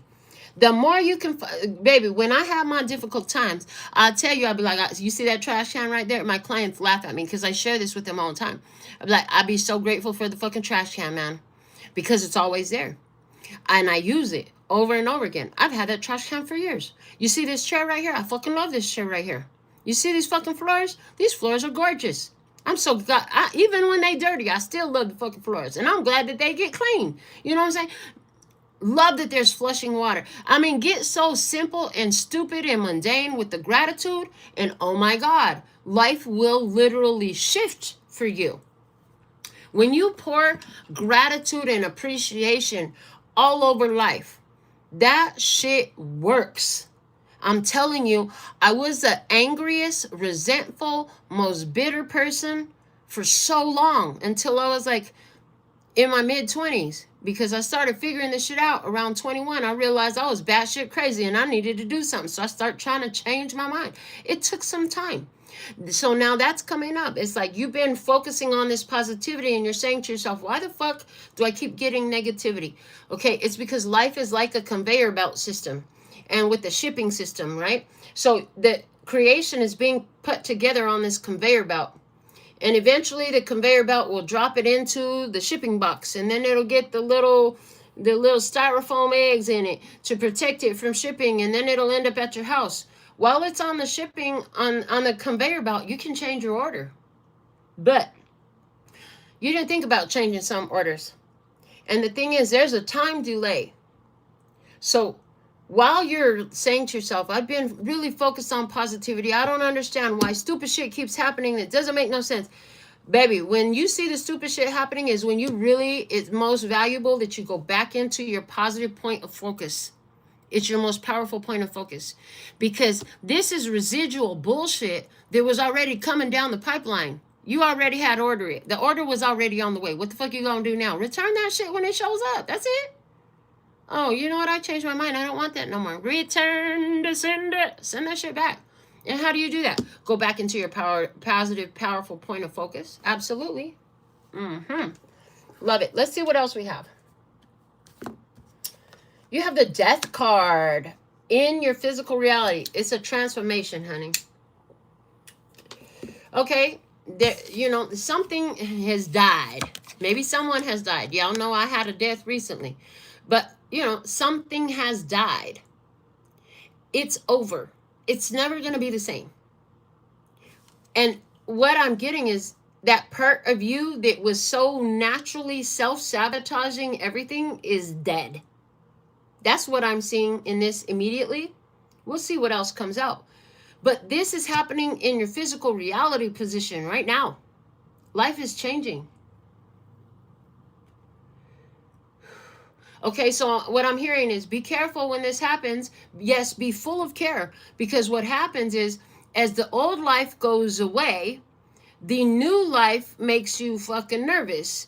And there can be this like, what do they call it? Sentimental attachments. In other words, your old life, that toxic ass comfort zone you have, it is your toxic ass comfort zone. And so the new life will challenge your toxic ass comfort zone. You know what I'm saying? It's going to make you really uncomfortable to have this new life. So when you feel the uncomfortable, when you get scared, quote unquote scared, because it's not really fear. What it is you're having a new experience. You're in a new vibration. You're in a new reality. Your auric field doesn't know this energy. So it feels different. The human body and mind is going to translate that through the same energy point in your body, which is going to trigger your mind to associate it with fear and scared, right? So pay attention when you feel scared. It's wise to ask yourself, am I scared because I'm in danger of something? Or am I scared because it's actually nerves, because I'm in a new energy and it's unknown, it's different?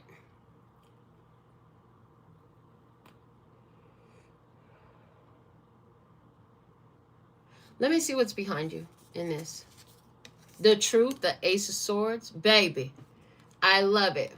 This truth helped you confront this self-sabotaging energy. Helped you confront your negative mindset. Counterproductive thoughts, counterproductive perspectives were confronted when you understand this truth. The truth that you got in the past helped you confront all this. That's why you showed up as the sun today. That's why you're standing on a whole life change. This is actually a really beautiful spread so far. Let me see what else we have above you. The Six of Swords. Oh, and it said to me immediately, yeah, it's getting easier to entertain positive thought. It's getting easier for you to keep going with the flow.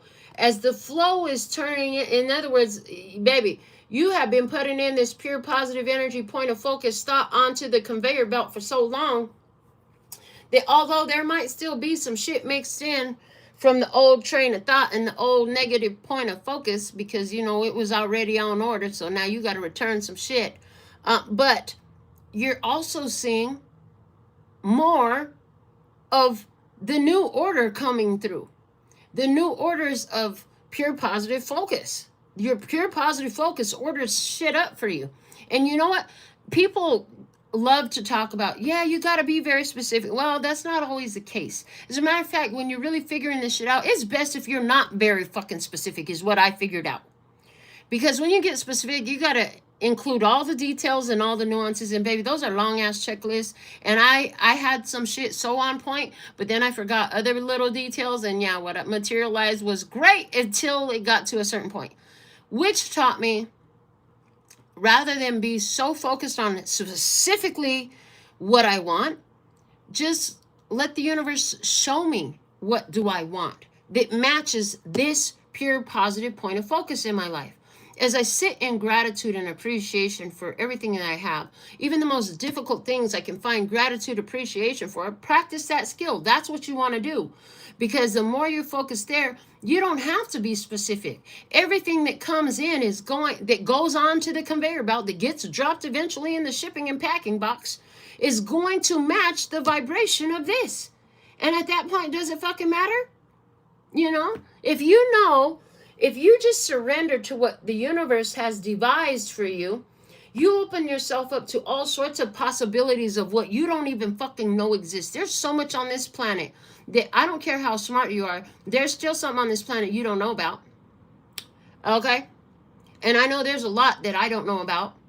So I let my positive, powerful point of focus be my point of attraction and order up what I need in this life, what I will enjoy in this life, what's going to match the vibration of my positive, powerful point of focus. And then all sorts of magical things start happening. And guess what? I didn't have to go down a fucking checklist and memorize it and write it 21 times for 7 days a fucking week and all this other shit. There's so many techniques. I'm really not trying to knock them, but I'm just saying I like the fastest, most easiest, most natural way to do shit.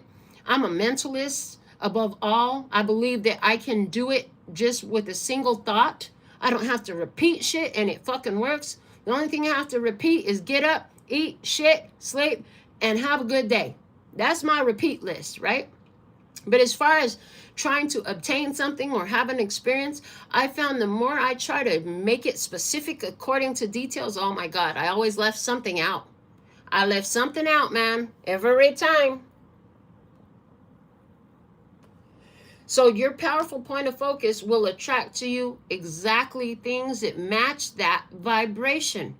The most valuable thing you can do for yourself to assist yourself in anything that you want to accomplish is keep your high vibration. Let it be authentic. Find ways to actually be happier, no matter what the fuck is happening. And yeah, they might look at you like you're a fucking lunatic. They might look at you like you're, bitch, your nephew just shot himself in the head. What the fuck are you doing celebrating right now?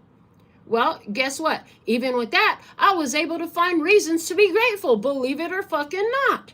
I'm that good at it now. It took practice. You can learn how to do it too. Because I'm telling you, I was the biggest resentful, hateful, bitter, angry motherfucker you ever knew at one point in life. It was about 25 years ago. I ain't gonna lie. Probably a little bit longer than that. But the fact of the matter is, with practice, I got real good at it. And yes, that doesn't mean life is going to stop lifing. Certain shit is just fate. But destiny is what you do with it. So when fate gets real ugly and real hard, you can use this technique to pull the best possibilities of outcomes towards you, although the shit is difficult and hard and painful and fucking heartbreaking and gut-wrenching. Because sometimes life is like that. But even in those difficult, dark times, you can turn it into power to attract beauty into your life. If you can find your reasons to be grateful. And I know that's a hard pill to swallow because somebody's like, well, I don't know how to be grateful with this. Well, stop affirming that you don't know how and start asking, well, how do I be grateful with this? And don't overthink the shit. Let life show you how to be grateful for the shitstorm you were handed. And before you know it, that shitstorm is going to look a lot different. You're going to have some good shit coming in that shitstorm, baby. I'm just saying, this worked for me. And it worked for a lot of people. And that's why I know, because I've lived it, like I said. But this is what's coming out in the message. You want to grow? Learn how to find the positive and the gratitude and the appreciation even during the storm. You will move on. Every storm must pass. There's a bright day to your dark night. Every dark night must come to an end. Even if you're so bored in the shit, you don't have to sit in it. You can get up and clean yourself off and move on. In the famous words of my mother, which I have made famous. She deserves some fame. But yeah, you don't have to sit in the shit. You can use shit. Humans literally use shit as fertilizer to grow things. And you can too.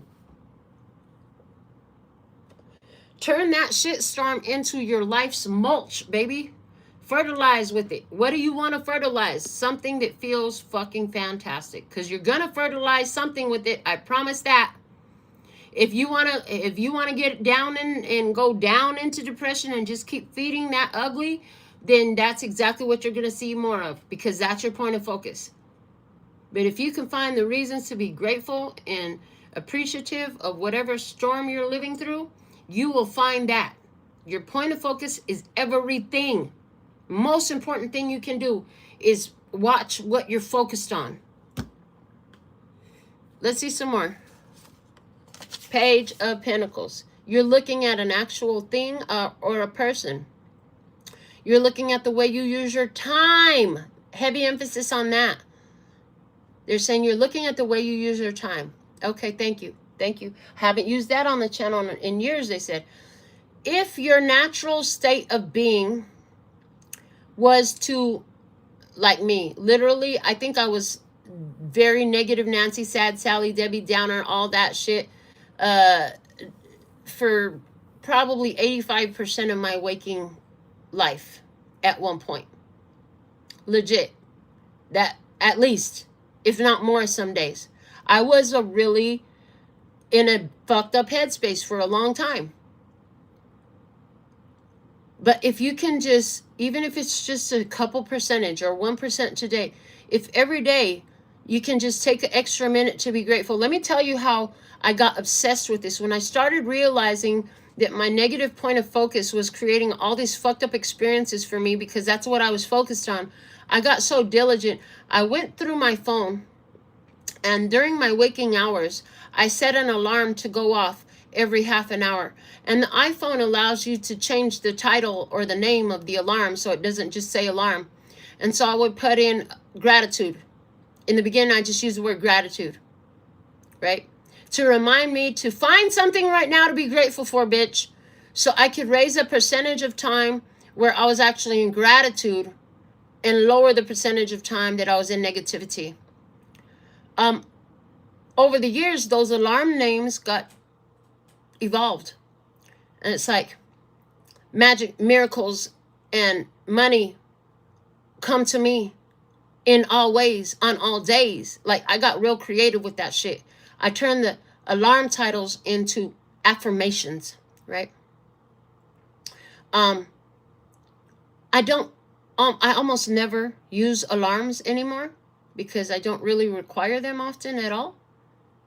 But it's funny because every time I go in to set an alarm, they have all these awesome titles on them, and so I just leave them there. But the point is, if you used to be negative 85% of your waking hours, just lower that percentage and raise your positive point of focus percentage. And before you know it, it'll be 85% joy to the world and to your world if you choose it. But you have to choose it. And here's the thing, this is free. This is free. I just gave you that technique free. This is fucking free info that will change your whole mother-loving life and fix every problem you've ever had. So, I mean, How valuable is it to you? That's the problem. If you don't pay for things, a lot of times you don't appreciate things. So thank you for everybody who has ever donated even $1, $100, bought a reading with me, or come to get your nails done. Any way you supported what I do in appreciation of me, I value that. If your support is giving a thumbs up to this video, sharing it, giving it a hype, thank you. If you want to do more, I do recommend, YouTube is pretty wealthy already. But you can definitely find all my links below the video. Even if it's not me, maybe you're going to give to something else that is of value to you. But the point of the matter is, what are you investing your time in, right? But because it is a Pentacles cards, it's also, not only what are you investing your time in, what are you focused on? Look at the focus in this card, bro. Look at the focus, right? What are you focus your assets, your resources in, right? I see somebody who has been giving their money to a lost cause. They're calling it a lost cause. And that's kind of triggering to hear that. But you're enabling somebody with your money. You've been giving somebody money consistently, enabling an unhealthy habit when you could be donating to something that is helping you, that you believe in, that makes your world a better place.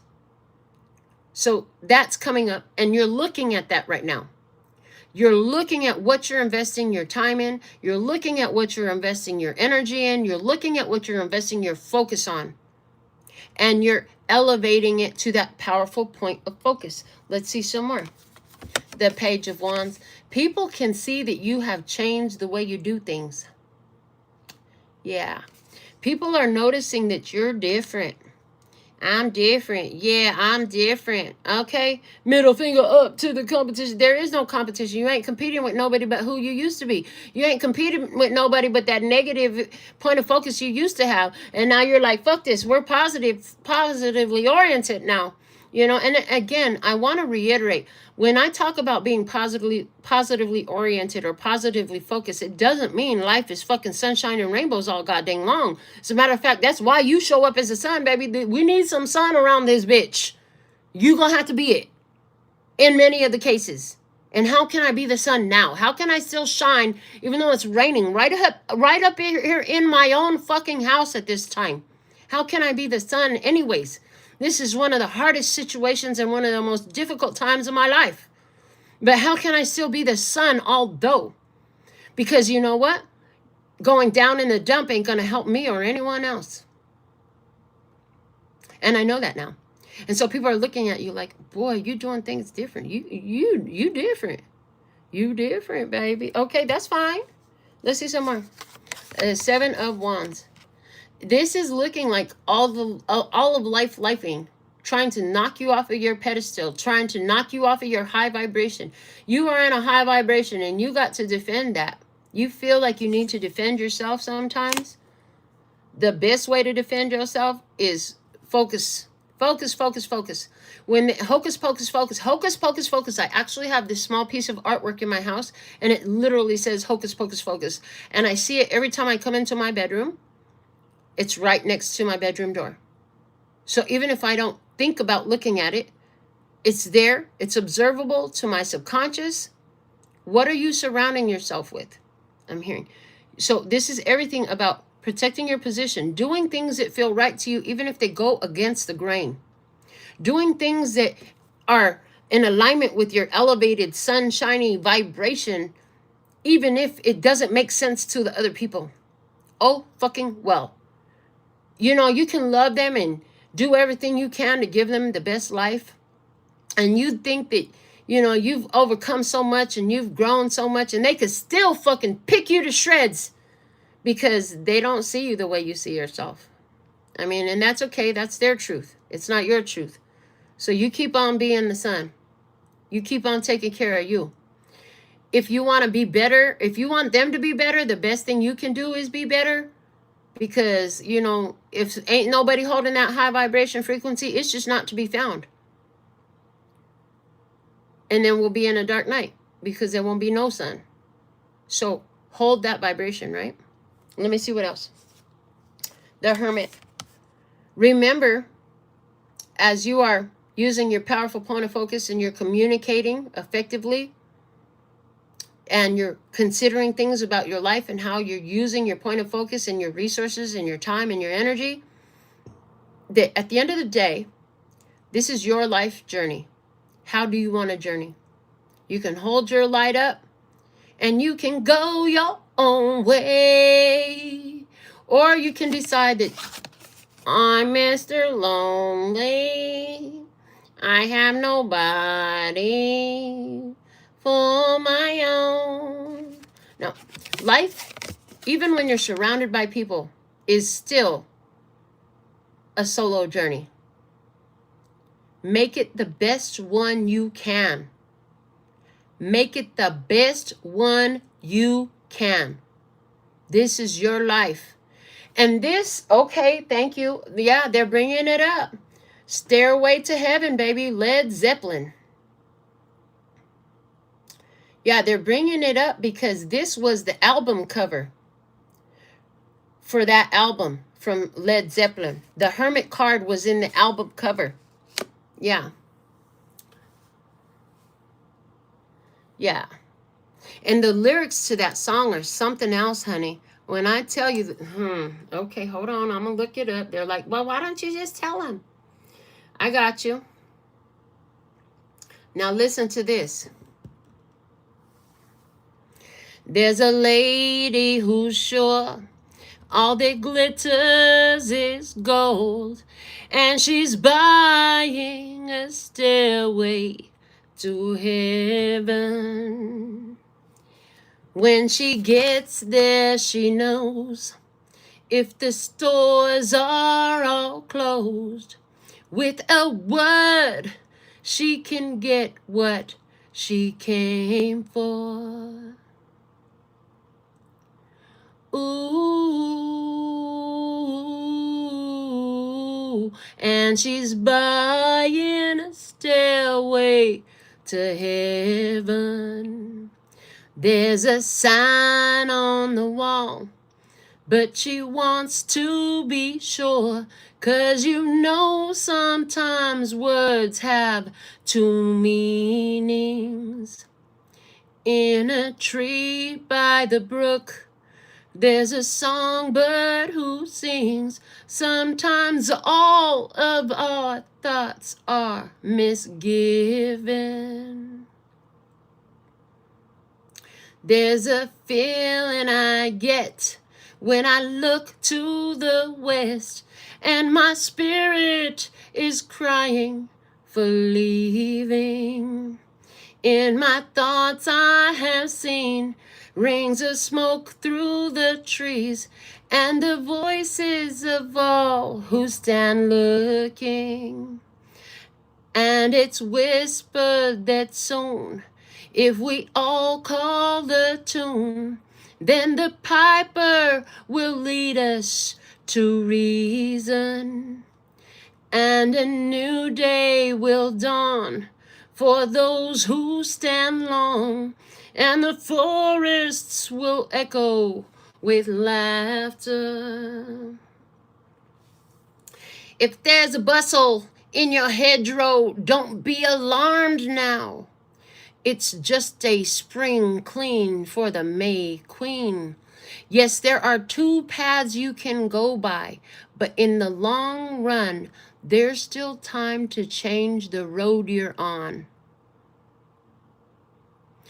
And it makes me wonder, oh, whoa, your head is humming and it won't go.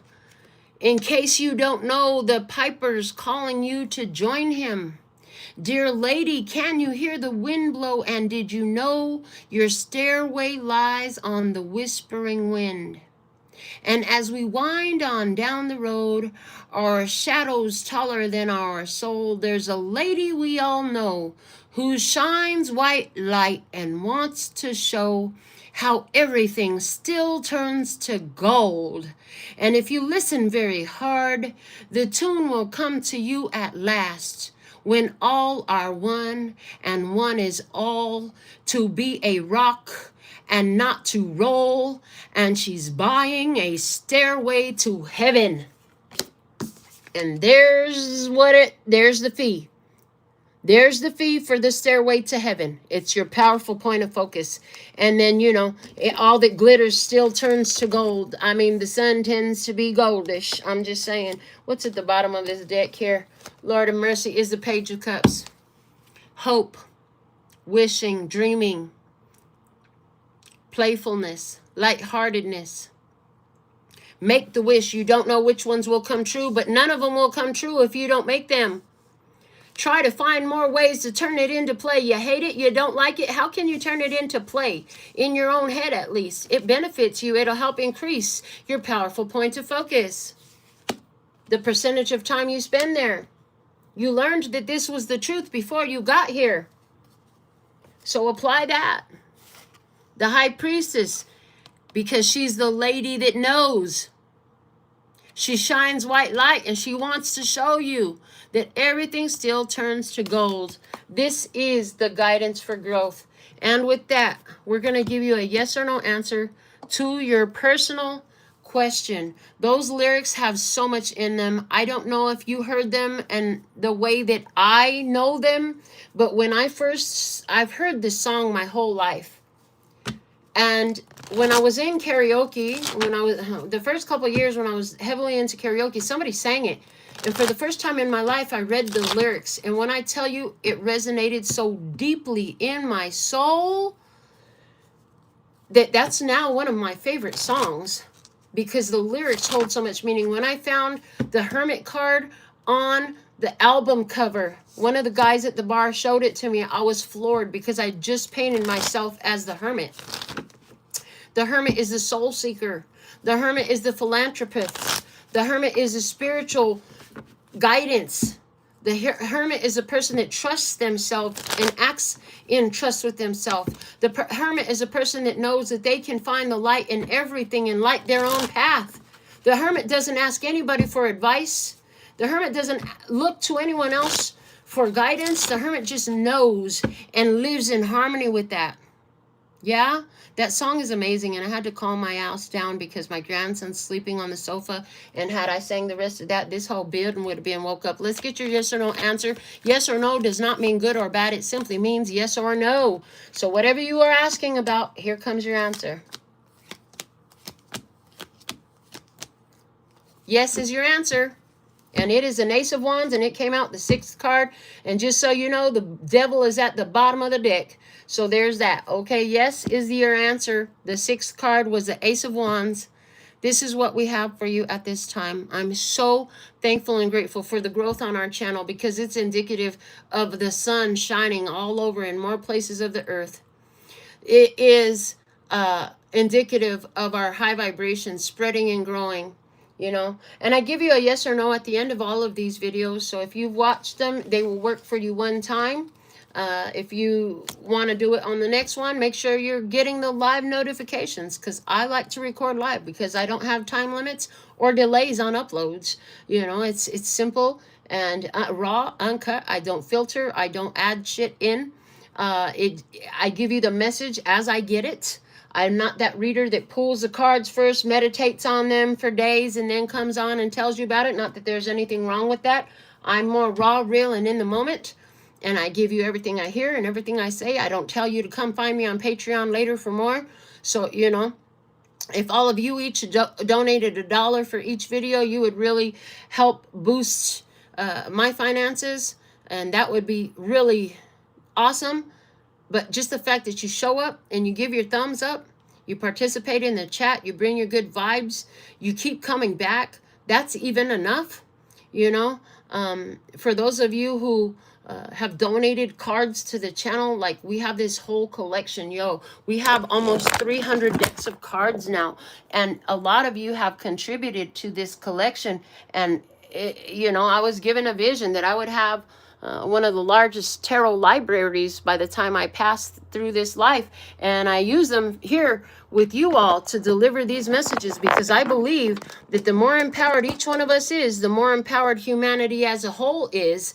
And, that's what I'm here for. Being a Taurus sun and moon sign, internally and externally, Taurus is ruled by the throat. I'm to be a speaker. There's a reason why I can channel these messages without having to think too hard. It's so easy. It's natural for me. It's normal for me. The things that make people say, oh my God, that's crazy. It's just my everyday experience. I hear the dead. I hear the living. I hear spirit. I hear ancestors and angels and guides that I have no clue who the fuck they are, but I hear it. And I've been doing this my whole life. I've only been off for 10 seconds of my life. And that wasn't even revealed to me until years after that 10 seconds had passed. They were like, yeah, that's the only 10 seconds you've ever been off. So don't doubt yourself. So I say what I mean, and I mean what I say, and I say what I hear and what I see. And I know that every reading I do is accurate. Some parts of them will be for everyone. And for some ones, every part of every reading feels like it's your personal reading. I love you. Thank you. I appreciate you. And I will always come back with another message. I'm going to leave a whole life training course of magic that they have tried to keep hidden for lifetimes. And I give it freely because it's made all the difference in my world. And this information should be taught in every schools. This information should be all over the place. And so I do my part to make sure it is. There are thousands of videos on this channel. If you didn't get enough here yet, scroll through my live tab. Go maybe click on some of the oldest ones. The first one you'll find is my nephew when he was a kid, but keep looking because you'll see how I've grown, how I've evolved, and how I've changed over the years. But every reading I have ever done, ever since the very first one, has always been accurate. There's a reason why I was giving this clarity to speak and see and hear. And so I give it to you freely. I give it to you from love. I give it to you abundantly because that's what the fuck I'm here to do. All the pain in my life was so that I would have these words to share with you. All the difficulties I've lived through was so that I would have the experience. I'm not talking from a motherfucking book. I didn't go to school for this. I don't have a psychology degree or none of that shit. I didn't even go to some spiritual healing class or tarot reading class and get no fucking degrees or certifications. I don't have none of that shit. I was taught by God, by the universe, by my highest self, by the angels, ancestors, and guides, by my soul. I was taught, and I know that I'm meant to do this. I've had dreams of myself. This is turning into a whole nother thing. I didn't see this shit coming, but here we go. I've had dreams of myself in other dimensions, and in every other dimension where I've seen myself, I always have cards. And all these other dimensions are so much more dystopian than the one we're living in. And in all of these other dimensions, I never have nearly as many decks of cards as I have in this one. And I even had a card deck disappear.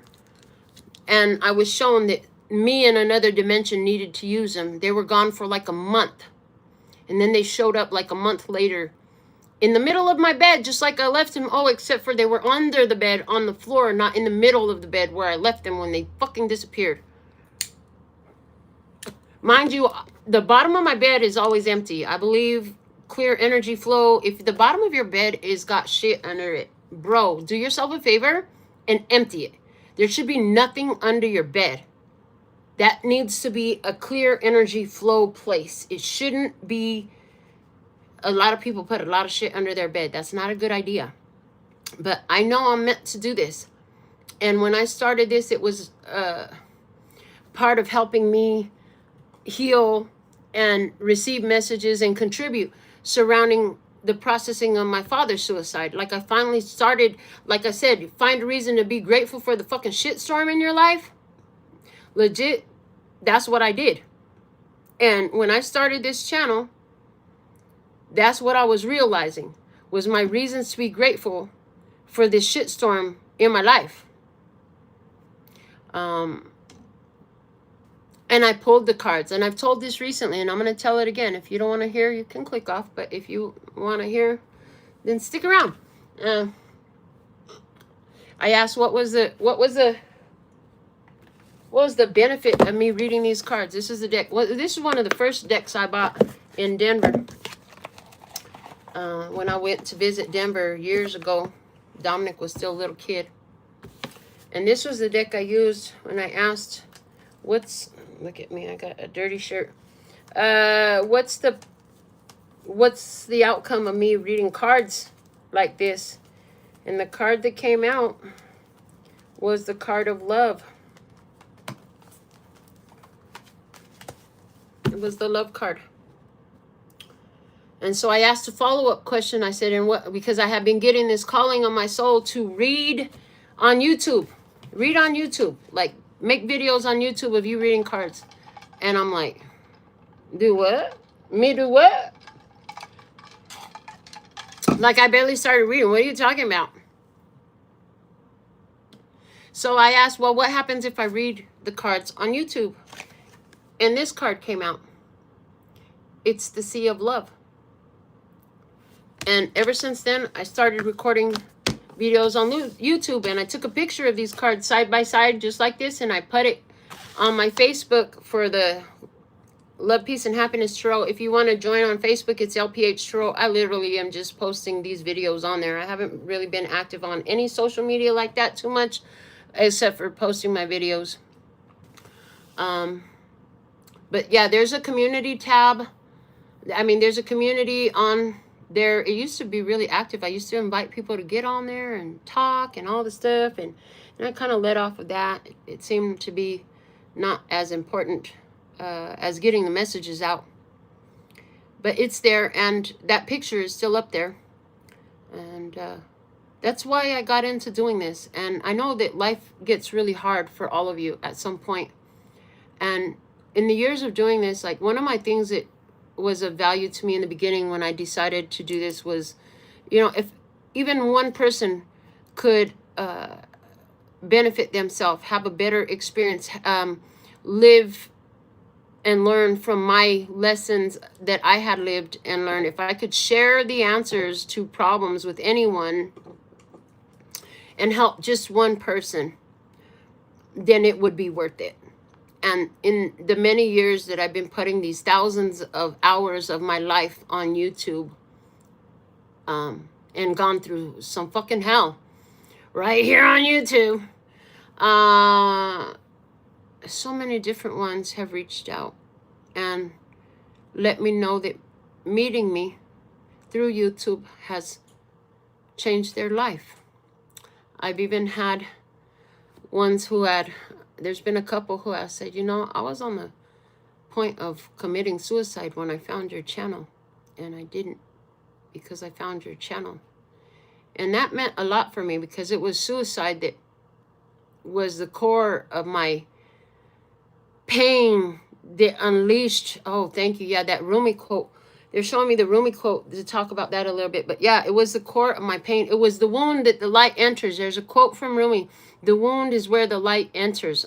Thank you for putting it in the comments. I see your comments. I'm glad that, as much as I would like to take credit for being the help that you needed, at the end of the day, all I'm doing is offering another perspective. At the end of the day, all I'm doing is sharing my experience. You are the one who's helping yourself. You're the one who changed your life. You're the one who made the decision. I am not a motivational speaker. If I'm got to be a motivational speaker, that's fucking exhausting and draining, because I'm always going to have to motivate you. I'm an empowerment speaker. So let me just do that real quick and let you know that you did it. Yeah, I put the information out, but you listened, and then you stayed and you kept listening, and then you tried it and you applied it and you gave yourself that chance. You did it. This information and this channel isn't shit if you're not listening. This information ain't shit if you're not applying it, if you're not investing it in yourself. I could talk and put everything I know out there, but if none of you ever decided to apply and try it, just give it a shot. You know, what's the worst that can happen? The shit don't fucking work, so then you quit. You got it for free. It doesn't take any investment other than your point of focus, you know, so you can try it or not.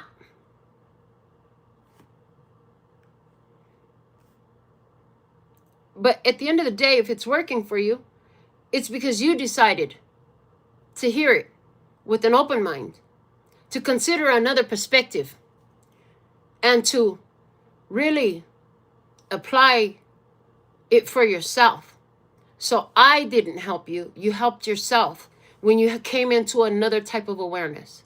This is all about awareness. Awareness changed my life. When I heard years ago, in 2008, I heard it. Change your mind and you change your life. I took that shit seriously. I became obsessed with it. And I literally changed my life. I have come so far from then. I was extremely codependent. I was still very angry. I was still very bitter. Life had done me wrong. I was born on the wrong side of the tracks. I wasn't good enough for this ethnicity or that ethnicity. None of the family fucking liked me. My dad killed himself. My mom's mad because I won't go to her church. All the different shit, you know. I was so angry. Couldn't seem to get my business to take off. Didn't know nobody in this city. Didn't have enough money. I was angry about so much. But I learned that if you change your mind, you can change your life. So I started changing my mind. And little by little, I got really fucking good at it. I remember when it started, you'd be like, oh, fuck, I did it again. I get so mad at myself because I realized, like, bitch, you're fucking yourself up again. You're pissed off. Look at you. You're pissed off again. You're throwing another fucking rage fit again. So I catch myself in hindsight. And that happened for a long time. As soon as I would see myself get angry, I would go clean house or I'd go take a drive and bump my stereo. Whatever I needed to do, I started doing little things. But I was still catching myself in hindsight. And after a while of consistency and catching myself in hindsight, I eventually would start catching myself in the middle of it. In the middle of the experience, I'd be like, oh, you're doing it again. And I would stop and I would go clean or I'd go take a drive. Those were my two things that made me get my head off. I go take a drive and bump my system. Loud music always does it for me. I need big bass in my life. Lord have mercy. But after years of that, I got to this point where I would catch myself as it was beginning and I would step away. Probably right around 2014 or 2015, I felt it. I felt I was going to have a bad fucking day. I was in my head about my father's suicide yet once again. And so I went out of my room that morning. The kids were all home from school because his birthday is right around Thanksgiving. So they were all home on Thanksgiving vacation. And I told everyone in my house, which at the time I had my daughter, my first grandson. I had my sister and her two children, one of which is my Dominic. And I said, you guys, I feel terrible today. And so I'm going to lock myself in my room. I might come out to get something to eat. I might not. But I'm just going to be in my room. You might hear me laugh, cry, yell, scream, anything. But I'm okay. If it gets that bad and I need help, I'll let you know. But I promise I'll be okay. And I'll see you all tomorrow. And I literally stayed in my room all day long. And I didn't come out until everybody was asleep. And I did. I went through a lot of emotions that day. But I was proud of myself because I knew what I needed. I didn't try to suppress my emotions, but I didn't try to hurt the world around me with my emotions, which was my normal way of doing shit.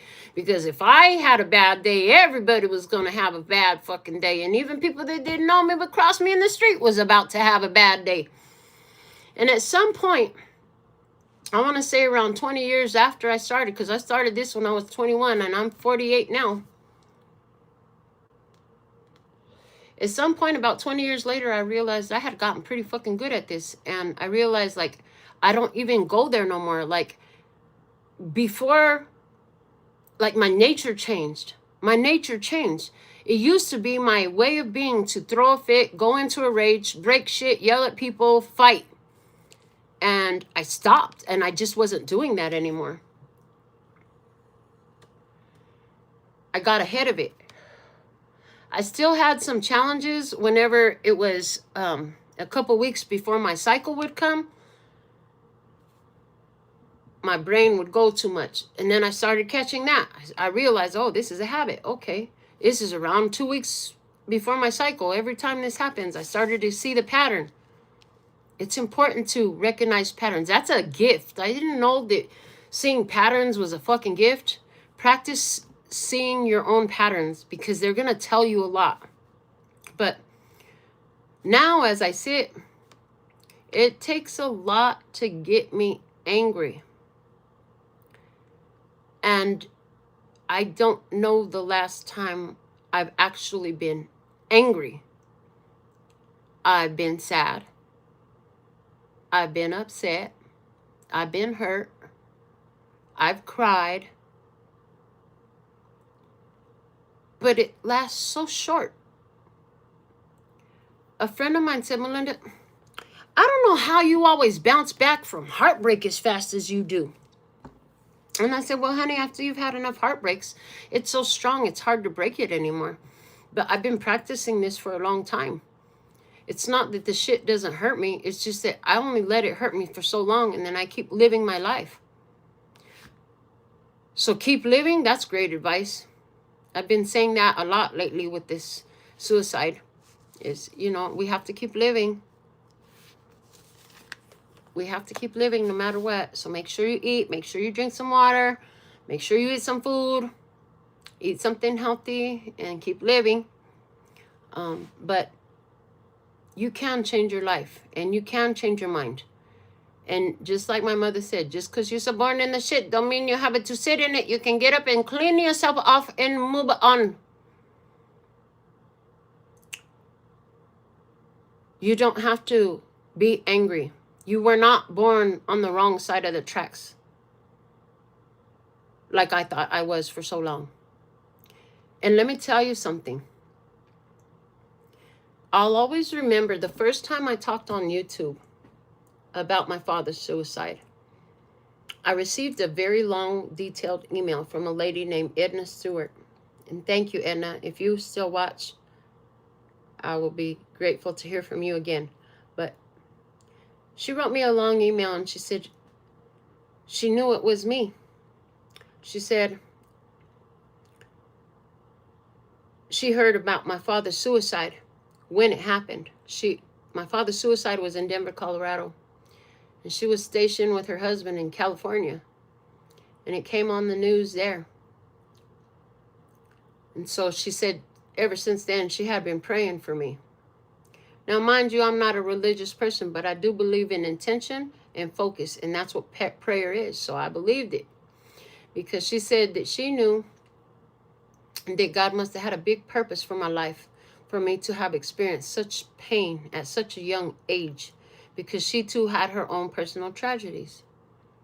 And hers are pretty fucking grotesque. So I asked her if I could call her. And that first day we spoke on the phone for 3 hours and 33 minutes. That was a fucking surprise to me. When I hung up the phone, I look at the phone, it says 3 hours and 33 minutes, like exactly 3:33:00. I was like, whoa, I wish I had screenshotted it. I got a phone call after that from a lady who I had only done her nails one time. She said, Melinda, can you come over and read my cards for me? She only lived about 5 minutes away. Hell yeah, I'll come over. I just did her nails the day before, and that was the first time I had met her. And this would be the last time I would meet her. So I went to her house.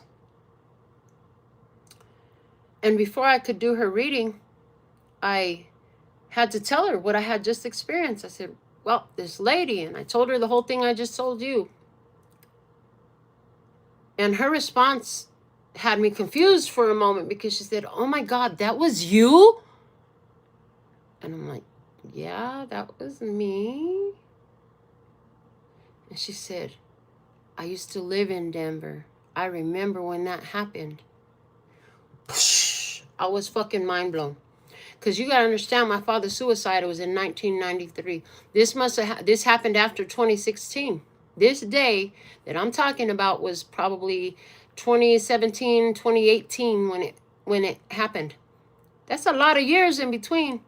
And I had never met anybody who knew who I was. Of course, I wasn't running around with a fucking sign that said, my dad did this. It wasn't that. And I still don't talk about it all the time. There's a lot of people in my life that have no idea that I lived with that. More people are finding out now than ever before. But I know that it was a big deal. That I should be doing what I had been doing this. At that point, I was doing this by years already. And you can see in the comments the different ones that are grateful for me. And I'm grateful for you. I recently watched a couple of movies. One was The Celestine Prophecy.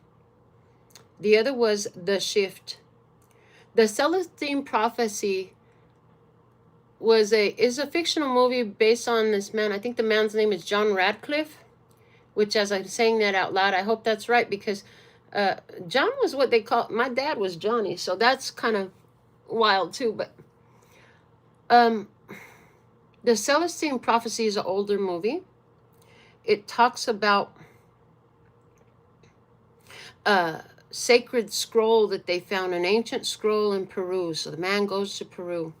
If you can find it, check it out. But the Celestine Prophecy was a scroll that talked about another way of being.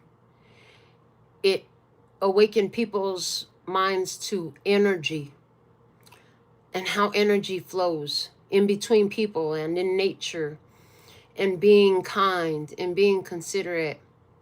And it has, you can Google, if you're interested more, the 9 insights from the Celestine Prophecy. The 9 insights. And I thought, well, as I watched the movie and they ran the 9 insights at the end of the movie, I thought, fuck, I've been living this way for a long time. And now as I'm saying it, they're showing me the Hermit card is Major Arcana number 9. So there's definitely something in that. But that movie, I was like, man, this is a really good movie. It's old, but boy, this is a really fucking good movie. The movie goes into how people in power try to squash the knowledge because it upsets their system. And then the movie The Shift I watched. The Shift was really interesting because one man, I think he was a stockbroker or something like that, but he was doing underhanded business. He got in trouble. He was thinking he should kill himself. And then he met this woman and fell in love and had a baby and had a life. And then all of a sudden, in his physical reality, it was a car accident that takes him, actually, he was taken to another dimension that was dystopian, just like in my dreams of me with cards and other realities. It was dystopian. And, you know, I'm just going to spoil it because I have to get the point across. But go watch it anyways. It was really fucking good. Long story short, he's in the dystopian reality. Come to find out, like, he's taken to this other dimension by the devil himself, who they call the benefactor in that reality.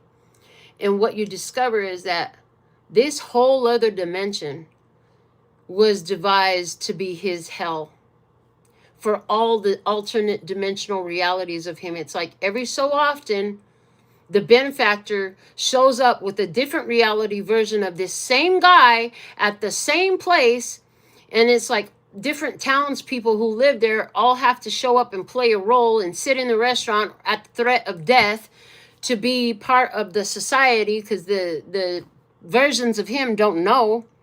But this whole reality is a setup so that he can get tempted by the benefactor, which is the devil, to be a piece of shit, basically.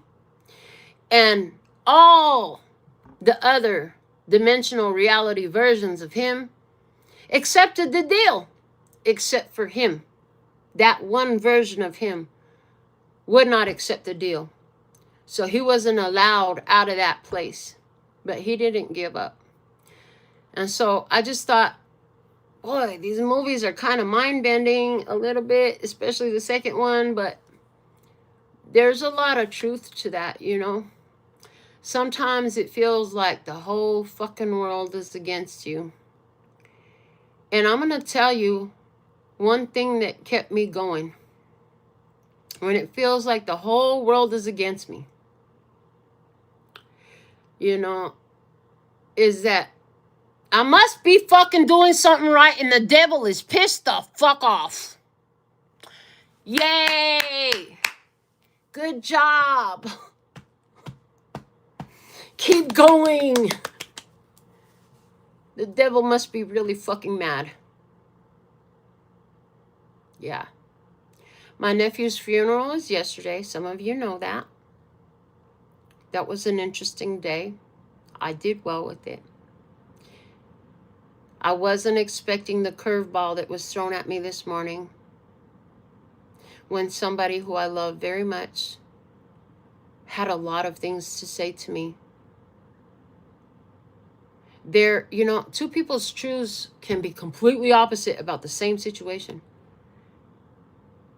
And the way I see myself and the way you all see me was like completely opposite a way this person who I love very much sees me.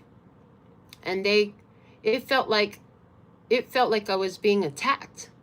Like it literally felt like I was being attacked by the devil through this person who I love very fucking much, telling me that I don't care how they feel, that I only think of myself, that I'm so inconsiderate. And I'm like, I was crying, but I thought to myself, this isn't my truth. This is just how this person feels about me. I was attacked, saying, well, clearly you still have so many wounds. And I'm like, well, yeah, I mean, it's easy to rip old wounds back open. I was attacked for crying. I cried today like I used to when I was a kid. Usually if I cry anymore, it's not so dramatic. When I tell you I had an uncontrollable, hysterical, fucking panic attack type of cry. I was hyperventilating. I couldn't fucking breathe. It took forever to calm myself fucking down again.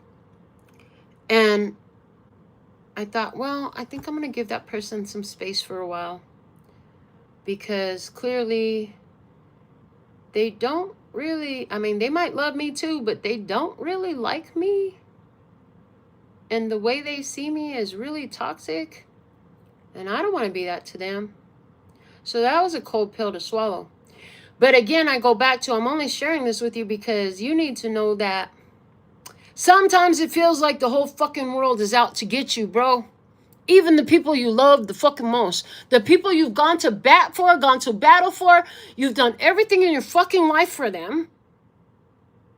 And they will still see you as a fucking monster. And you can't do nothing about it. And you're not responsible for how they feel about you. But you are responsible for if you continue to love. That card came out in the family position and it talked about just keep putting love over it. If you love them enough for it to hurt, that's okay. Cry. But keep putting love over it. One of the things I was really proud of myself today was I didn't get mad. And I kept saying that. I'm not mad. Because I kept being accused of being mad. I'm like, I'm not mad. I'm crying. Like, I'm really confused on how the rest of the world can see me and I can help everybody else in the world and they can see me the way I see myself, and you're this close to me and you can't see me the same way. You see me as like a fucking monster. So I just sat with those feelings, you know. So I'm just saying, when you feel like you're getting attacked on all sides, coming and going, and you just can't seem to get a break, it's because you're really fucking doing something. You might be living in your own alternate dimensional reality where the fucking benefactor Satan ass is trying to really take your ass down, because every other alternate version reality of you is a fucking bitch that fell, but this one ain't, type of shit, and that's okay. Remember, I'm going to say it the Bible way because it's the best quote I can think of. But when God is on my side, there is no weapon that can be formed against me. And I know that's not a direct quote. That's the way God showed me to use it. So that's the way I gave it to you. Life is gonna life. This is fucking earth school. If you wanted to be in heaven, you should have kept your ass there. This place is not supposed to be easy. This place is supposed to make you feel the entire spectrum of human emotion. That's why your point of focus is so important, because you can live through the same shitstorm. It's like, if the shitstorm is inevitable, are you going to go through it in the highest vibration you can find, or are you going to go through it in the most miserable fucking way possible? Because the same shit is happening, but you don't have to be angry about it. You don't have to be hateful about it. Some of the shit's really gonna fucking hurt. But you don't have to let that define your character. You can go back to your character. Get back in your zone. Cry it out if you have to. If you gotta yell, just try not to cuss nobody out or to say some shit that you're gonna regret later. You know what I'm saying?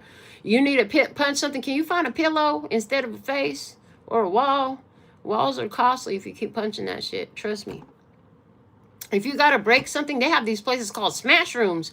Maybe go to the fucking junkyard and start busting out old car windows or something. I don't know. But I'm just saying, like, do something that ain't going to hurt yourself or somebody if you feel like you have to. But there's always a way through it. You know, and I know sometimes as I'm saying, like, yeah, you always have a choice. You might not fucking like it, but you got a choice. And people be in my comments like, I don't have a choice. Bitch, who you talking to right now? Like, you don't fucking know me like that. The shit I've been through, I know you have a fucking choice, right? And I do want to thank, in particular, Janine Beagle. She's in the comments all the time. This lady is like, for years, ever since she found me, if I go live, she's usually in my life. But she sent me a couple songs. She sent me Free Bird. And she sent me Wish You Were Here from Pink Floyd. And I haven't even told her this, so I'm just going to use this live to tell her and to share this with you all. When I've been through my most difficult times in life, and it got triggered because Bass Clef put music in the comments. Music. I told you, I like that big bass. Music helps me process. And Dark Side of the Moon has helped me since I was 15 and a half with my father's suicide. When I need to, when I'm in a dark place, if I'm feeling dark, if I'm feeling down, without knowing what I was doing, as I was allowing the feeling to be felt, I was sitting in the feeling. And I wasn't running from it or suppressing it. In fact, I was trying to bring it all out more. And that song in particular, Wish You Were Here, and Dark Side of the Moon album, the entire album from beginning to end, helps me do that. I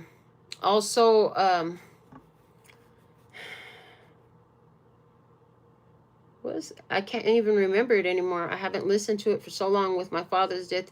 Anyways, there's music is all I'm trying to say. If it's a music that you need to help you process, use it. In most cases, I don't listen to Dark Side of the Moon. I keep those songs on reserve for when I am having hard days and I need to fucking cry, because after, like I told my friend, after so much shit, it's harder to do it. To be honest, it's harder to cry now. I've cried so many tears. I don't know how many tears I have left in me in this life. But when I need to, I help myself get there. And I go through it and I feel it all the way. And then I come out of it, right? This song, Stairway to Heaven, I'm surprised I didn't hear that, because literally that's a perfect song for that too, right? most of the time, I'm more like, yeah, happy feelings in the air. I think that's one of the big challenges. Oh, yeah, they said that's important. Why don't you talk about that? When you get yourself consistently in the high vibration, one of the experiences you'll notice is that even the slightest dip in your vibration, you will be so much more sensitive to than you used to be before. Because what happens is you've raised your baseline. Before, your baseline was so low that, being in a low vibration was just like another fucking normal day. But when you learn to focus positively and and you actually raise your vibration, and then something bad happens, especially in the beginning, it will feel more intense. Less of a lower vibrational experience, you're going to notice it so much more intensely because you become accustomed to staying in a higher vibration, and that's your new baseline. So be aware of that. Things are not as bad as they seem. And like I told my oldest grandson, who's sleeping on the sofa right now, I've got a whole spare bedroom. Nobody ever sleeps in there. He likes the sofa. He grew up on it. But anyways, I said, baby, what Dominic did was he made a permanent decision that he can't change based off of feelings that go away. I said, do you remember when you got in trouble and you were on punishment? How mad you were and how much you were angry with your mom and all of that? He said, yeah. I said, do you see how you feel better now? He's like, yeah. I said, that didn't last very long, did it? He said, no. I said, remember, when you grow up and life does hard things, because hard things happen in life, that's always going to be there. We live on earth. Hard times happen in life. But remember that those feelings will pass. So you have to keep living. And when it feels as hard as it's going to get and the worst you've ever felt, remember that Grandma said, this feeling is going to pass. Let it pass. It will pass. It will go away. It's not permanent. Feelings do not stay permanent. They change. And you don't want to make permanent choices that hurt everyone around you like Dominic did because of feelings that weren't going to last anyway. If Dominic would have just waited a little bit longer, the feeling would have passed and he would have felt better and it wouldn't have been as hard, right? So remember that if you're having a difficult day, I don't expect you to always be happy, and I don't even fucking recommend it, to be honest, because that's suppressing, that's ignoring, that's devaluing, you're devalidating yourself, and that's not life. You're gonna have hard moments in life. You just don't have to live there forever. And so even with the suicide, now the suicide's over 2 weeks ago, and I'm thinking to myself, bitch, and Dominic's even telling me, because he's in my brain, you know how my brain works. So he's like, Auntie, it's already 2 weeks ago. You still sad? You little fucking asshole. Yes, I'm still sad. I'll get over it. And I won't be, it's not like I've been sad. And so I'm like arguing with the ghosts, telling me, it's not like I'm sad all fucking day. I've been having great moments. I even went to a fucking Aces game, But, emotions are temporary. Right? Emotions are temporary. Don't make permanent decisions based on temporary emotions. All the emotions are temporary. So with all that being said and done, we just passed the 3:33. I saw that on my clock, but I was channeling these messages. It sounds to some of you like I'm just talking about my own life story, but trust and believe that every time I'm guided to get on here and tell you everything about me, it's none of your fucking business. It's part of a channeled message. So do with that information what makes sense. And with all that being said and done, sending you so much love and peace and happiness. 감사합니다. Gracias. Later, baby. That's all, folks.